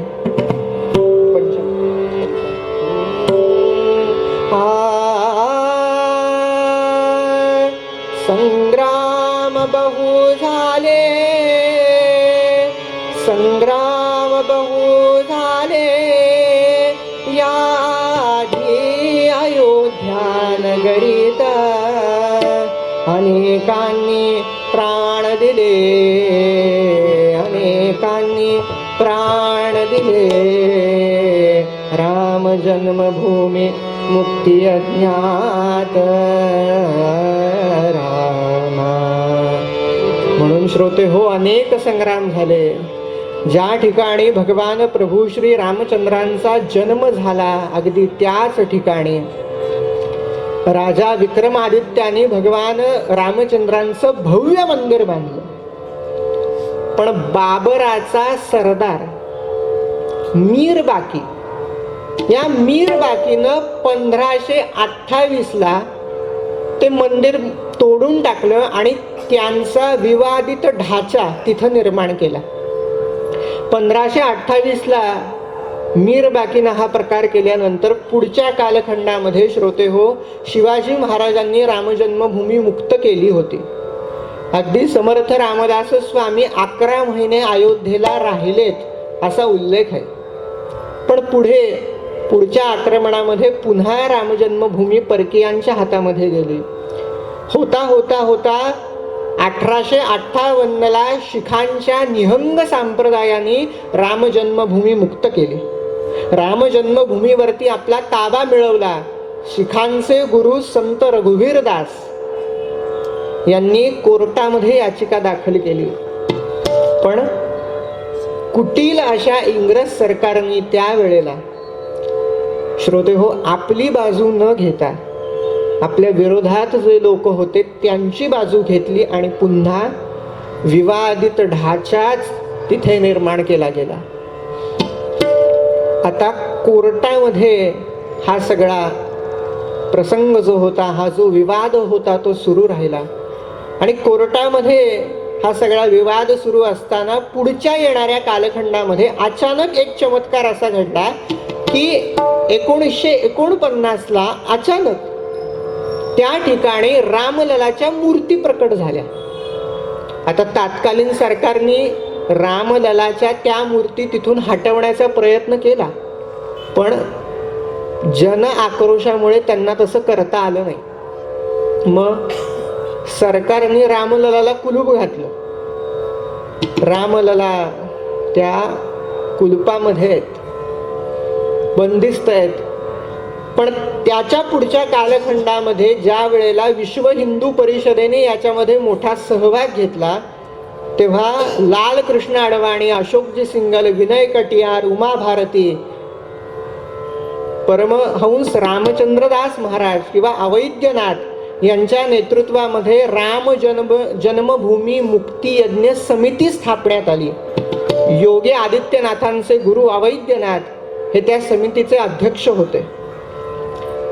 आणि त्यांच्या अध्यक्षतेमध्ये जेव्हा विश्व हिंदू परिषदेने याच्यामध्ये सक्रिय सहभाग घेतला 1984ला, तेव्हा अगदी 1986लाच रामललाला जे कुलूप घातलं होतं त्या कुलुपातून रामलला मुक्त झाले. किमान आता लोक रामाचं दर्शन तरी घेऊ लागले. पुढे 1989ला शिलान्यासही झाला. राजीव गांधींचं सरकार त्यावेळेला केंद्रात होतं. त्यावेळेला फारसा नरसंहार झाला नाही. पण आता 1989ला शिलान्यास पूर्ण झालाय आणि रामललाचं मंदिर बांधायला सुरुवात झाली पाहिजे, पण अजूनही ती सुरुवात झालेली नाही. म्हणून 1990 साली हे सगळे कारसेवक म्हणजे काय तर कर म्हणजे काय हात. मंदिर बांधायला सुरुवात झालेली नाही म्हणून स्वतःच्या हातांनी आपण मंदिर बांधायला सुरुवात करायची, कर सेवा करायची. कर सेवा याचाच अपभ्रंश पुढे कार सेवा असा झाला. ही कार सेवा करण्याकरता श्रोते हो सगळे कार्यकर्ते अयोध्येच्या दिशेने येत आहेत. मगाशी सांगितल्याप्रमाणे कलकत्त्याहून कोठारी बंधू निघाले. 80 जणांचा त्यांचा गट, त्याच्यामध्ये 2 जण आहेत. भारतातल्या सगळ्याच भागातून कारसेवक अयोध्येच्या दिशेने येत आहेत. आणि श्रोते हो लालकृष्ण अडवाणी त्यांची रामरथ यात्रा घेऊन सोमनाथ पासून निघाले. आणि तिथलं त्यांचं भाषण मोठं प्रसिद्ध आहे की ये जो रथ है ये जनता का रथ है, लोक रथ है, और जिसने मन में संकल्प किया है कि 30 अक्टूबर को वहां पे जाके कार सेवा करेंगे और मंदिर वही बनाएंगे, उसको कौन रोक सकता है, कौन सी सरकार रोकने वाली है. या निश्चयाने लालकृष्ण अडवाणी त्यांची रामरथ यात्रा घेऊन निघाले. अशोकजी सिंगल हे देखील त्यांच्या यात्रेसह अयोध्येच्या दिशेने येत आहेत. पण हे सगळे कारसेवक, अशोकजी सिंगल हे सगळे अयोध्येमध्ये पोहोचू शकले का? नाही पोहोचू शकले. याचं कारण त्यावेळेचं सरकार, केंद्रातलं आणि राज्यातलं त्यावेळेला केंद्रामध्ये विश्वनाथ प्रताप सिंगांचं सरकार होतं आणि राज्यामध्ये मुलायम सिंग यादव. श्रोते हो, सरकारने विडाच उचलला की कार सेवा होऊच द्यायची नाहीये. चप्पे चप्पे पर पोलीस. जरा जरी शंका आली की बाबा हा माणूस कार सेवा करण्याकरता आलेला आहे तर पोलीस त्याला तुरुंगामध्ये टाकतायत. कार सेवकांच्या गाड्या बाहेरच्या बाहेर थांबवण्यात आल्या. त्यावेळेला मुलायम सिंगांनी एक डायलॉग मारला की परिंदा भी पर नहीं मार सकता. तर ज्या पिक्चरचा हा डायलॉग आहे तो पुन्हा रिलीज करणार आहेत. बघा कोणता आहे तो. परिंदा भी पर नहीं मार सकता अशी वल्गना केली. आणि श्रोते हो, कार सेवकांना बाहेरच्या बाहेर थांबवण्यात येत आहे. आता आपले हे कोठारी बंधू जे कुठून निघाले होते, कलकत्त्यावरून अयोध्येच्या दिशेने निघालेले आहेत, यांची जी गाडी होती ती मध्येच बनारसच्या प्लॅटफॉर्मवर थांबवण्यात आली. गाडी थांबली. दोघे जण, शरद कोठारी आणि रामकुमार कोठारी, दोघेही गाडीतून खाली उतरले. कारसेवकांच्या गाड्या बाहेरच्या बाहेर थांबवण्यात येत आहेत, त्यांना अयोध्येपर्यंत पोहोचू देत नाहीयेत. हे या दोघांना कळल्यानंतर यांनी काय केलं माहितीये का, प्लॅटफॉर्मवरून ते बाहेर आले. समोर त्यांना टॅक्सी दिसली. विचार असा केला की अरे टॅक्सीने अयोध्येला जाऊ. टॅक्सीमध्ये बसले. टॅक्सी सुरू झाली.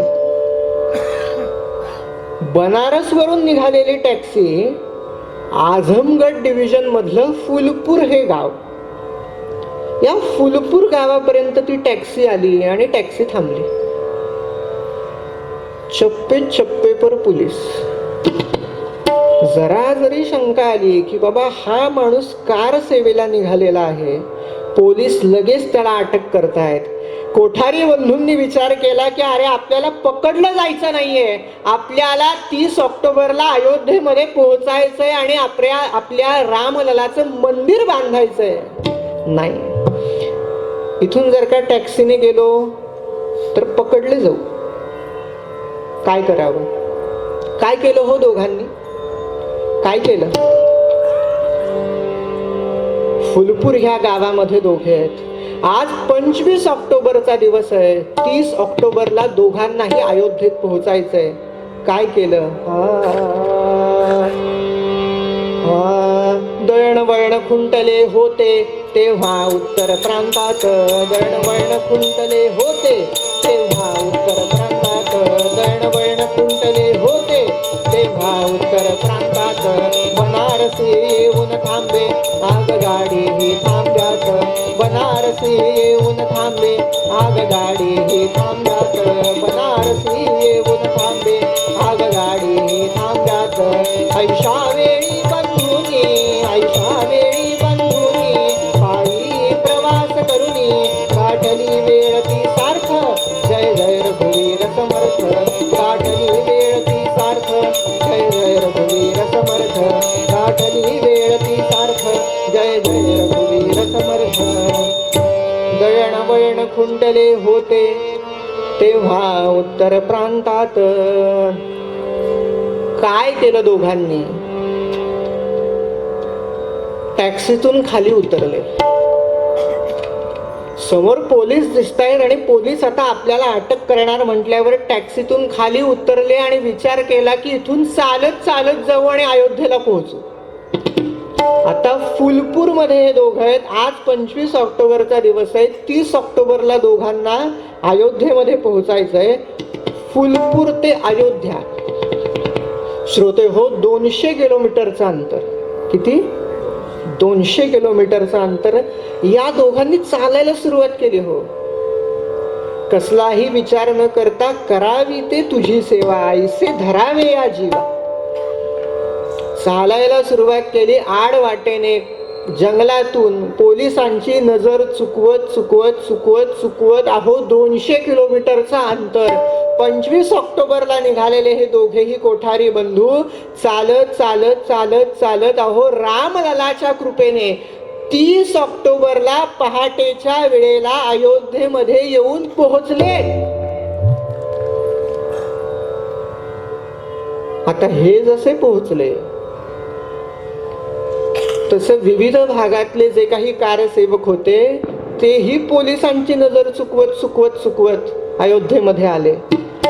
अशोकजी सिंगल जे मागे पोलिसांच्या तावडीत सापडले होते तेही पोलिसांच्या हातातून निसटले, तेही अयोध्येमध्ये येऊन पोहोचले. उमा भारती त्यावेळेला अयोध्येमध्ये आहेत, विनय कटियार अयोध्येमध्येच आहेत, अयोध्येतले जे कारसेवक आहेत ते अयोध्येमध्येच आहेत. पहाटेच्या वेळेला उमा भारती, विनय कटियार, अशोकजी सिंगल यांच्या नेतृत्वामध्ये बऱ्यापैकी आता गर्दी दिसायला लागली. विचार केला की चला जेवढे जण आपण जमलोय आपण सगळ्यांनी मिळून आता कारसेवा करायची. श्रोते हो, 9 वाजायची वेळ झाली. साधारण सकाळचे 9 वाजले. बऱ्यापैकी आता गर्दी दिसायला लागली आणि उमा भारती, विनय कटियार आणि अशोकजी सिंगल यांच्या नेतृत्वामध्ये तिथं जमलेले ते सगळे कारसेवक समोर दिसणाऱ्या त्या विवादित ढाच्याच्या दिशेने चालायला लागले. श्रोते हो, तो विवादित ढाचा, त्या ढाच्याच्या अंतरावर, बऱ्यापैकी अंतरावर, आता मी इथं बसलोय आणि लोकांची असणारी पहिली रांग साधारण एवढं अंतर, एवढ्या अंतरावरती 3-4 फूट पुरुष फूट उंचीचं असं एक कुंपण होतं. आपण बऱ्याचशा चित्रपटांमध्ये बॉर्डरवरती वगैरे ते पाहिलं असेल. ते जसं कुंपण असतं अगदी तसंच कुंपण त्या विवादित ढाच्याच्या समोर होतं. त्याच्या पुढे पोलिसांचं एक बॅरिकेडिंग, बरं का, ऐकतायत ना, ते कुंपणाच्या पुढे पोलिसांचं एक बॅरिकेडिंग, त्या बॅरिकेडिंगच्या समोर पोलिसांची एक ओळ थांबलेली आहे. असं एक बॅरिकेडिंग, त्याच्या पुढे परत एक बॅरिकेडिंग, त्याच्या पुढे पोलीस थांबलेले आहेत, त्याच्या पुढे आणखीन एक बॅरिकेडिंग, त्याच्या पुढे परत पोलीस थांबलेले आहेत. असे 7 बॅरिकेडिंग होते. किती? 7. हे 7 बॅरिकेडिंग, त्याच्या थोडंसं अंतरावरती ते भलं मोठं कुंपण आणि त्याच्या आणखीन अंतरावरती मागे तो विवादित ढाचा. त्या विवादित ढाच्याच्या दिशेने सगळे कारसेवक चालायला लागले. पोलिसांच्या लक्षात आलं की बाबा अचानक गर्दी जमलेली आहे, हे सगळे आपल्या दिशेने येत आहेत म्हणल्यावर श्रोते हो, पोलिसांनी अश्रुधुराचा वापर केला, लाठी हल्ला केला. मार खातायत पण जय श्रीराम, जय जय श्रीराम म्हणत सगळे पुढे चाललेले आहेत, कोणीही मागे हटत नाहीये. आणि चालतायत. मनामध्ये विचार केला, अरे आपण चालतोय तर खरं, पण हे सगळे 7 बॅरिकेडिंग, हे भलं मोठं कुंपण, हे सगळं पार करून पलीकडे जायचं कसं? हा विचार सगळे करत असताना काय झालं श्रोते हो,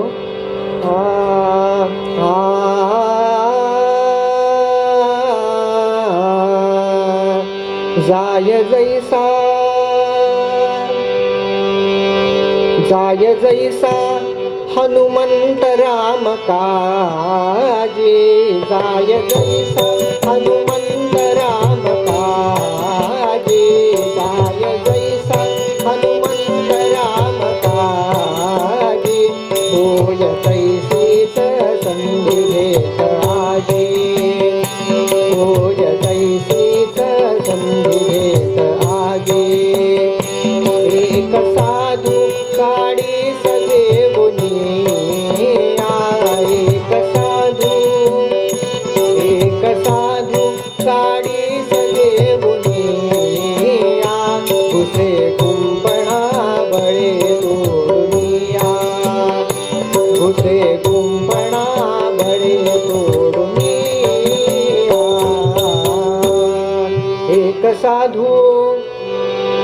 गाडीस घेऊन एक साधू. श्रोते हो, हे सगळे विवादित ढाच्याच्या दिशेने चाललेले आहेत. हे सगळं बॅरिकेटिंग, ते भलं मोठं कुंपण पार करून मागे जायचं कसं, हा विचार सगळे करताना काय झालं? काय झालं तुम्हाला सांगतो. पोलिसांनी इथे एक गाडी उभी केली होती. कशासाठी? तर आता एवढी सगळे कडक बंदोबस्त केलाय, चप्पे चप्पे पर पोलीस असताना कारसेवक येणारच नाहीत अशी सरकारची भूमिका होती. तरीही एवढे सगळे कारसेवक जमले. जरी कोणी कारसेवक चुकून काही जण जर का आलेच, तर त्या सगळ्या कारसेवकांना त्या गाडीमध्ये घालायचं आणि जंगलाच्या मध्यभागी सोडून यायचं. म्हणून ती गाडी तिथे उभी होती.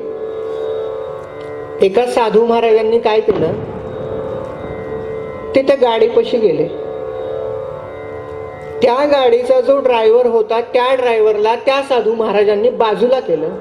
गाडीत बसले आणि बरं का, या साधू महाराजांनी ती गाडी जी भरदार वेगाने चालू केली. तुम्हाला सांगतो की ती गाडी ते सातीच्या साती बॅरिकेड उडवून ते कुंपणही उडवून थेट त्या विवादित ढाच्यापर्यंत नेली. रस्ता मोकळा झाल्यानंतर सगळे कारसेवक त्या दिशेने गेले. मधून जो काही रस्ता मोकळा झालाय, सगळे तुम्हाला सांगतो हे कोठारी बंधू थेट त्या घुमटाच्या शेजारी जाऊन उभे राहिले. आता विचार करण्याची गोष्ट अशी, कोण होते हे साधू महाराज ज्यांनी ती गाडी घेतली? ते सगळे सातीच्या साती बॅरिकेड उडवून, ते कुंपणही उडवून ती गाडी त्या विवादित ढाच्यापर्यंत नेली. कोण होते ते? त्यांचं पुढे काय झालं? अहो काय झालं काय विचारताय? हे जे साधू महाराज होते ना, हे नंतर कधी कुणाला दिसले नाहीत, त्यांना नंतर कुणी कधी बघितलंही नाही. श्रोते हो, अशी श्रद्धा आहे कारसेवकांची की त्या साधू महाराजांच्या रूपामध्ये प्रत्यक्ष मारुतीरायच तिथं आले आणि त्यांनी कारसेवकांचा तो रस्ता मोकळा केला. रस्ता मोकळा झाल्यानंतर सगळे त्या घुमटापाशी गेले. तुम्हाला सांगतो, शरद हा त्या घुमटावरती चढला. मागून रामकुमार आला. रामकुमारने त्याच्या हातामध्ये असणारा भगवा ध्वज शरदकडे दिला आणि काय झालं? घुमटावरती चढून वेगे, घुमटावरती चढून वेगे कोठारी बंधूंनी, घुमटावरती चढून वेगे कोठारी बंधूंनी. भगवा ध्वज हा राम निशाणी, भगवा ध्वज हा राम निशाणी, आले ते लाभूनी साधूजी. राजा राम कहोजी, घुमटावरती चढून वेगे. श्रोते हो, त्या घुमटावरती वेगाने चढून शरद त्या घुमटावरती चढला आणि रामकुमारने त्याच्या हातामध्ये असणारा भगवा ध्वज शरदकडे दिला आणि त्या घुमटावरती तो त्याने स्थापित केला. आणि त्या भगव्या ध्वजाकडे सगळे कारसेवक बघायला लागले आणि जणू की काय आपला विजयच झाला असा प्रतीत सगळ्यांच्या मनामध्ये निर्माण झालं आणि सगळ्यांनी एकच जय जयकार केला. राजाधिराज प्रभू श्री रामचंद्र भगवान की, श्री रामचंद्र भगवान की. अयोध्येपर्यंत आवाज गेला पाहिजे. राजाधिराज प्रभू श्री रामचंद्र भगवान की, रामचंद्र भगवान की, रामचंद्र भगवान की. जय जयकार केला. पोलिसांच्या लक्षात आलं की परिस्थिती हाताबाहेर जातीये. हे सगळे त्या घुमटावरती चढलेले आहेत म्हणल्यानंतर श्रोते हो, पोलिसांनी बेछूट गोळीबार करायला सुरुवात केली. कोण समोर येत आहे कशाचा विचार केला नाही. दुसरा कारसेवक की त्याला गोळी घाल. पण या सगळ्या गोंधळामध्ये आपले हे कोठारी बंधू, तुम्हाला सांगतो, त्यांनी त्यांचं काम व्यवस्थित केलं. घुमटावरती ध्वज फडकवला, अगदी शांतपणे खाली उतरले आणि सुरक्षित जागी जाऊन बसले. पण 30 ऑक्टोबर 1990 या सगळ्या तिथल्या पोलिसांनी हा जो गोळीबार केला, याच्यामध्ये जवळजवळ 300 ते 400 कारसेवक हुतात्मा झाले. अयोध्येच्या त्या शहरामध्ये कर्फ्यू लागलेला होता. सरकारने बातमी बाहेर येऊ दिली नाही. दुसऱ्या दिवशी ज्या वेळेला पेपरमध्ये हे छापून आलं, त्यावेळेला लोकांना कळलं की तिथं काहीतरी झालंय. 300 ते 400 लोक हुतात्मा झाले. पण पोलिसांचा मृतांचा आकडा जो पोलिसांनी कळवला, सरकारने कळवला, तो होता फक्त 16. श्रोते हो, ज्या वेळेला आपण इंग्रजांच्या विरोधात चले जाऊची चळवळ केली, त्यावेळेला इंग्रजांनी आपल्यावरती जितकी कठोर भूमिका घेतली नाही, त्याच्यापेक्षा जास्त कठोर भूमिका कारसेवकांवरती त्यावेळेच्या तत्कालीन सरकारने घेतली. हे BBC न्यूजचं स्टेटमेंट आहे, मी म्हणत नाही. हे BBC न्यूजचं स्टेटमेंट आहे. झालं, एकीकडे कारसेवकांवरती बेछूट गोळीबार केला, कारसेवक चिडले, आणि दुसरीकडे सरकार परिंदाबी पर नहीं मार सकता अशी वल्गना केली होती. पण तरीही एवढा सगळा प्रकार तिथे घडून आल्यामुळे सरकारही चिडलं आणि आता ठरवलं की नाही, आता जर का हे कारसेवक आपल्या वाटेमध्ये आले तर कोणाचीही गय करायची नाही. पोलिसांना सूट देण्यात आली आणि कारसेवकांवरती गोळीबार केला म्हणून कारसेवकही चिडले. 30 ऑक्टोबरला हा प्रकार घडल्यानंतर आता पुन्हा एकदा कारसेवा करायची असा निश्चय कारसेवकांनी केला. आणि अगदी लगेच 2 नोव्हेंबरला विनय कटियार आणि उमा भारती यांच्या नेतृत्वामध्ये हनुमानगडीपासून त्या विवादित ढाच्याच्या दिशेने सगळ्यांनी चालायला सुरुवात केली. पण या वेळेला सरकारने कोणाचीही गय केली नाही. गर्दी येते म्हटल्यानंतर सरकारने त्यांच्यावरती घोडे चालवले, बेछूट गोळीबार केला. दिसला कारसेवक की त्याला मार. श्रोते हो, सगळीकडे एकच हाहाकार माजला. तिथे रक्तांचे नद्या पाठ वाहत आहेत, मांसाचा चिखल झाला. आणि अशा या सगळ्या भीषण परिस्थितीमध्ये कोठारी बंधूंचं काय झालं अहो, त्याच्यामध्ये सुद्धा एक घर या दोघांनी पाहिलं.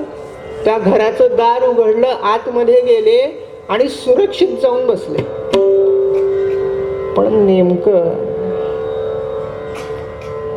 एका पोलीस अधिकाऱ्याने त्यांना आत जाताना बघितलं. विचार केला, अरे हेच ते दोघे काल अगदी त्या घुमटावरती चढून ज्यांनी ध्वज फडकवला ना, हेच ते दोघे. तो पोलीस अधिकारी त्या झोपडीच्या जवळ आला आणि बंधुसी पाहोनी द्वेष भावमती, द्वेष भावमती, बंधुसी पाहोनी द्वेष भावमती, द्वेष भावमती. पोलीस शिपाई येती दारा, पोलीस शिपाई येती दारा, बंधुसी पाहोनी द्वेष भावमती, द्वेष भावमती. पाणी पाणी म्हणून ढोंगाचे करुणी, ढोंगाचे करुणी, पाणी पाणी म्हणून ढोंगाचे करुणी, ढोंगाचे करुणी. हा पोलीस अधिकारी सुरू राहू दे. त्या झोपडीपाशी आला. अरे काल त्या घुमटावरती चढवून ज्यांनी ध्वज फडकवला ना, हेच ते दोघे लपून बसलेत आतमध्ये.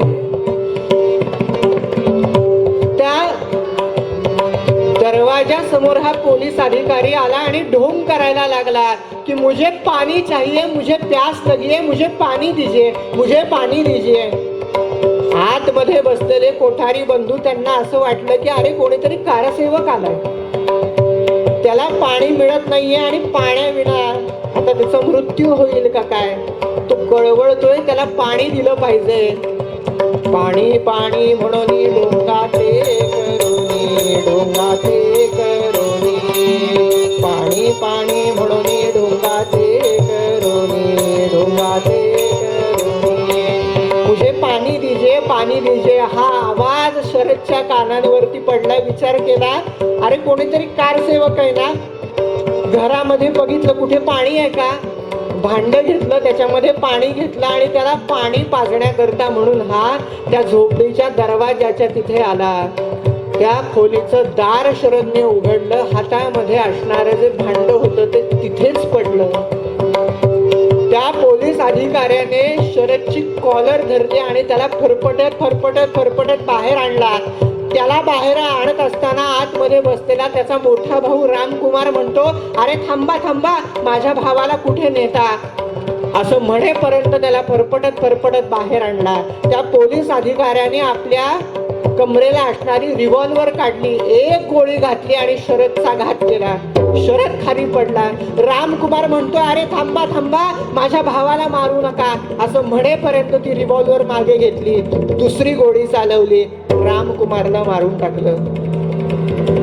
पाणी पाणी म्हणून ढोंगाचे करुणी, ढोंगाचे करुणी, नेतसे शरदा रसत्यावरी, नेतसे शरदा रसत्यावरी, पाणी पाणी म्हणून ढोंगाचे करुणी, पाणी पाणी म्हणून ढोंगाचे करुणी, ढोंगाचे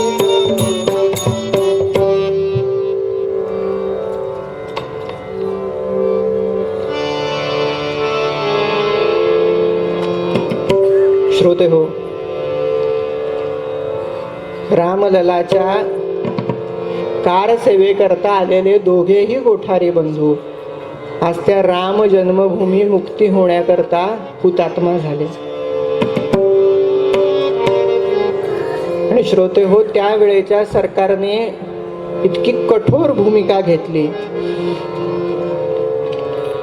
कोठारी बंधू हे नाहीत म्हटल्यानंतर उरलेल्या सगळ्या कारसेवकांनी त्यांच्या अंत्यसंस्कार शरयूच्या तीरावरती केले. त्यावेळेच्या कुटील सरकारने कोठारी बंधूंच्या घरातल्या लोकांना अंत्यसंस्काराला यायची सुद्धा परवानगी दिली नाही.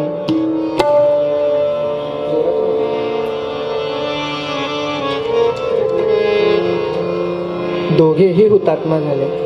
इच्छा काय, माझ्या रामललाचं मंदिर तिथं बांधलं जावं एवढीच इच्छा. पण त्यावेळेच ते सरकार श्रोते हो हाल हाल करून कारसेवकांना मारलेलं आहे बरं का. शरयूचं पाणी रक्ताने लाल झालेलं होतं. अयोध्येच्या भिंतींवरचे जे रक्ताचे डाग होते ते साक्ष देत होते तिथे घडलेल्या दाहकतेची. हो, कारसेवकांना तुम्हाला सांगतो, जिवंत कारसेवकांना पोत्यामध्ये भरायचं आणि शरयूच्या नदीमध्ये भिरकावून द्यायचं. इतकंच नाही तर शरयूच्या नदीच्या त्या पुलावरती कारसेवकांना न्यायचं आणि पुलावरून त्यांना नदीत ढकलून द्यायचं. कारसेवकांना एका गाडीमध्ये घालायचं आणि काही कारसेवकांना जंगलाच्या मध्यभागी नेऊन सोडून यायचं. अर्ध्या अंगाला कापूस बांधायचा आणि तो जाळायचा. माणूस बघतोय की अरे आपलं अर्ध शरीर जळतंय आणि असं जाळत जाळत त्याला मारून टाकायचं. श्रोते हो, मला सांगा, जसं या कारसेवकांना जाळून जाळून मारून टाकलं अगदी त्याचप्रमाणे संभाजी महाराजांना सुद्धा नाही का? मग आत्ताचे औरंगजेब कोण आहेत हे आपण ओळखायला नको का? आपल्या धर्माच्या आणि रामकार्याच्या आड नक्की कोण येतंय? फक्त स्वतःचा स्वार्थ समोर दिसतोय म्हणून आपण कसेही वागायचं का? सगळी संस्कृती विसरायची आणि मतांच्या स्वार्थासाठी कसंही वागायचं? याला काही अर्थ नाही. म्हणून अशा प्रकारे या संपूर्ण लढ्यामध्ये जवळजवळ 3 लाख कारसेवकांनी हौतात्म्य पत्कारलेलं आहे. 3 लाख लोकांनी. आणि म्हणून आज अयोध्येमध्ये झालेलं ते भव्य मंदिर आपल्याला दिसतंय. पण तुम्हाला सांगतो, आत्ताचं जे तात्कालीन सरकार आहे त्या सरकारने या 3 लाख कारसेवकांना श्रद्धांजली म्हणून एक त्यांचं स्मारक तिथं बांधलेलं आहे. इतकंच नाही तर अयोध्येच्या एका रस्त्याला कोठारी बंधूंचं नाव दिलं गेलेलं आहे. श्रोते हो, अशा प्रकारे जो भगवंतांच्या रामललाच्या प्राणप्रतिष्ठापनेचा कार्यक्रम झाला पंतप्रधानांच्या हस्ते, त्याचं खास निमंत्रण कोठारी बंधूंच्या घरातल्या लोकांना होतं. आणि त्यांचे आई वडील आणि त्यांची बंधूंची बहीण, हिचं लग्न बाजूला ठेवून हे दोघे कारसेवेकरता आलेले होते. ते तिघेही तो दिवस पाहायला तिथं उपस्थित होते की ज्या दिवसाकरता त्यांची दोन्हीही मुलं त्यांनी आपले प्राण गमावले. इतकंच नाही तर आत्ता काही दिवसांपूर्वी पंतप्रधानांनी रामललाच्या त्या मंदिराच्या शिखरावरती धर्मध्वज फडकवला. आपण सगळीकडे बघितला असेल. पण हाच पहिला धर्मध्वज कोणी फडकवला तर तो कोठारी बंधूंनी फडकवला. आणि अशा अनेक कारसेवकांच्या हौतात्म्यामुळे आज हे मंदिर तिथं उभं राहिलेलं आहे. म्हणून सगळ्यांनी कारसेवकांचं स्मरण करूया, त्यांना श्रद्धांजली आदरांजली वाहूया. आणि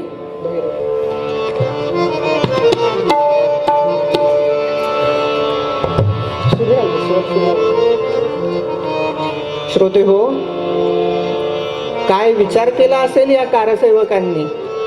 स्वतःचे प्राण राम कार्याकरता अर्पण केले. करावी ते तुझी सेवा, ऐसे धरावे या जीवा. हेच नामदेव महाराज सांगतायत. तुझी सेवा आमच्या हातून सतत घडत राहावी. आणि जे त्यांनी केलं तेच आपण करूया. करावी ते तुझी सेवा, करावी ते तुझी सेवा, ऐसे धरावे या जीवा, ऐसे धरावे या जीवा.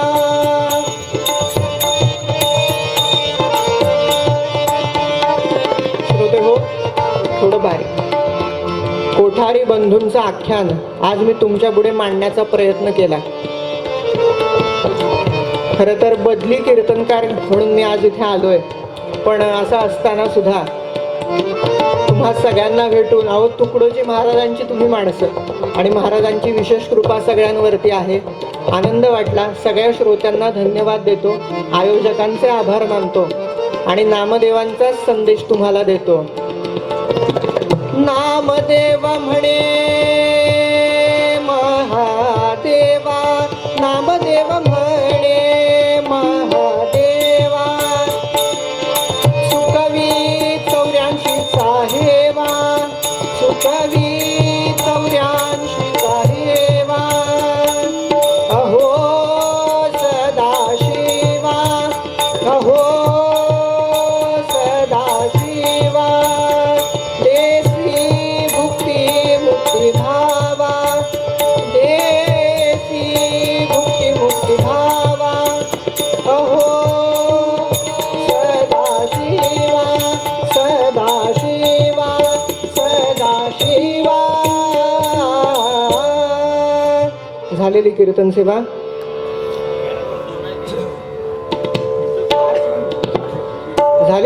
सेवा नामदेव महाराजांच्या चरणी समर्पित करतो. आणि अशीच कीर्तन सेवा करण्याची योग्यता आणि संधी प्राप्त व्हावी ही श्री समर्थांना प्रार्थना करतो. आता सगळ्यांनी उभं राहायचं.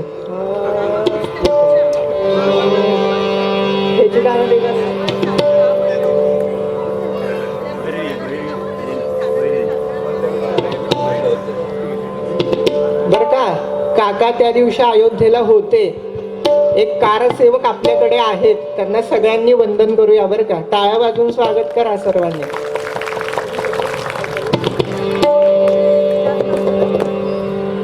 या ठिकाणी घरी बघायचं का? हेची दान देगा देवा तुझा विसरण भावा गुण गाईन मुक्तीन संपदा संत संग देवा सदा तुका म्हणे गर्भवासी सुखे घालावे आम्ही गावेन लोटांगण वंदे चरणात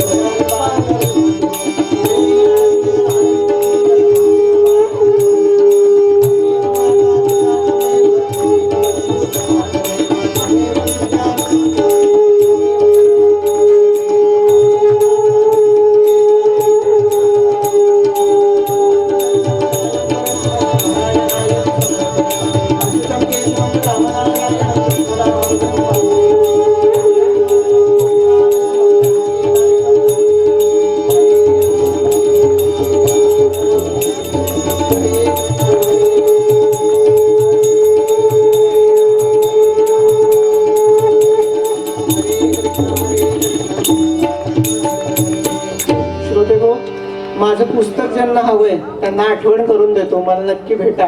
नित्याचे 3 श्लोक म्हणूया आणि कीर्तन संपवूया. सदा सर्वदा योग तुझा घडावा, तुझे कारणी देह माझा पडावा. उपेक्षू नको गुणवंता अनंता, रघुनायका मागणे हेची आता. उपासनेला दृढ चालवावे, भूदेव संतासी सदा लवावे. सत्कर्म योगे मय घालवावे, सर्वामुखी मंगल बोलवावे. ज्या ज्या ठिकाणी मन जाय माझे, त्या त्या ठिकाणी निज रूप तुझे. मी ठेवितो मस्तक ज्या ठिकाणी, तेथे तुझे सद्गुरु पाय दोन्ही. सह्याद्री गिरीचा विभाग विलसे, मांदार शृंगापरी. नामी सज्जन जो नृपे वसविला, श्री उर्वशीचे तिरी. साकेताधिपती कपी भगवती, हे देवशांचे श्री. येथे जागृत रामदास विलसे, जो या जना उद्धरी. राष्ट्रगुरु समर्थ रामदास स्वामी महाराज की. आर्य सनातन वैदिक हिंदू धर्म की. भारत माता की. संत श्रेष्ठ श्री नामदेव महाराज की. राष्ट्र संत श्री तुकडोजी महाराज की. सब संतन की जय. जय रघुवीर समर्थ. नमः पार्वती पते. हर हर महादेव.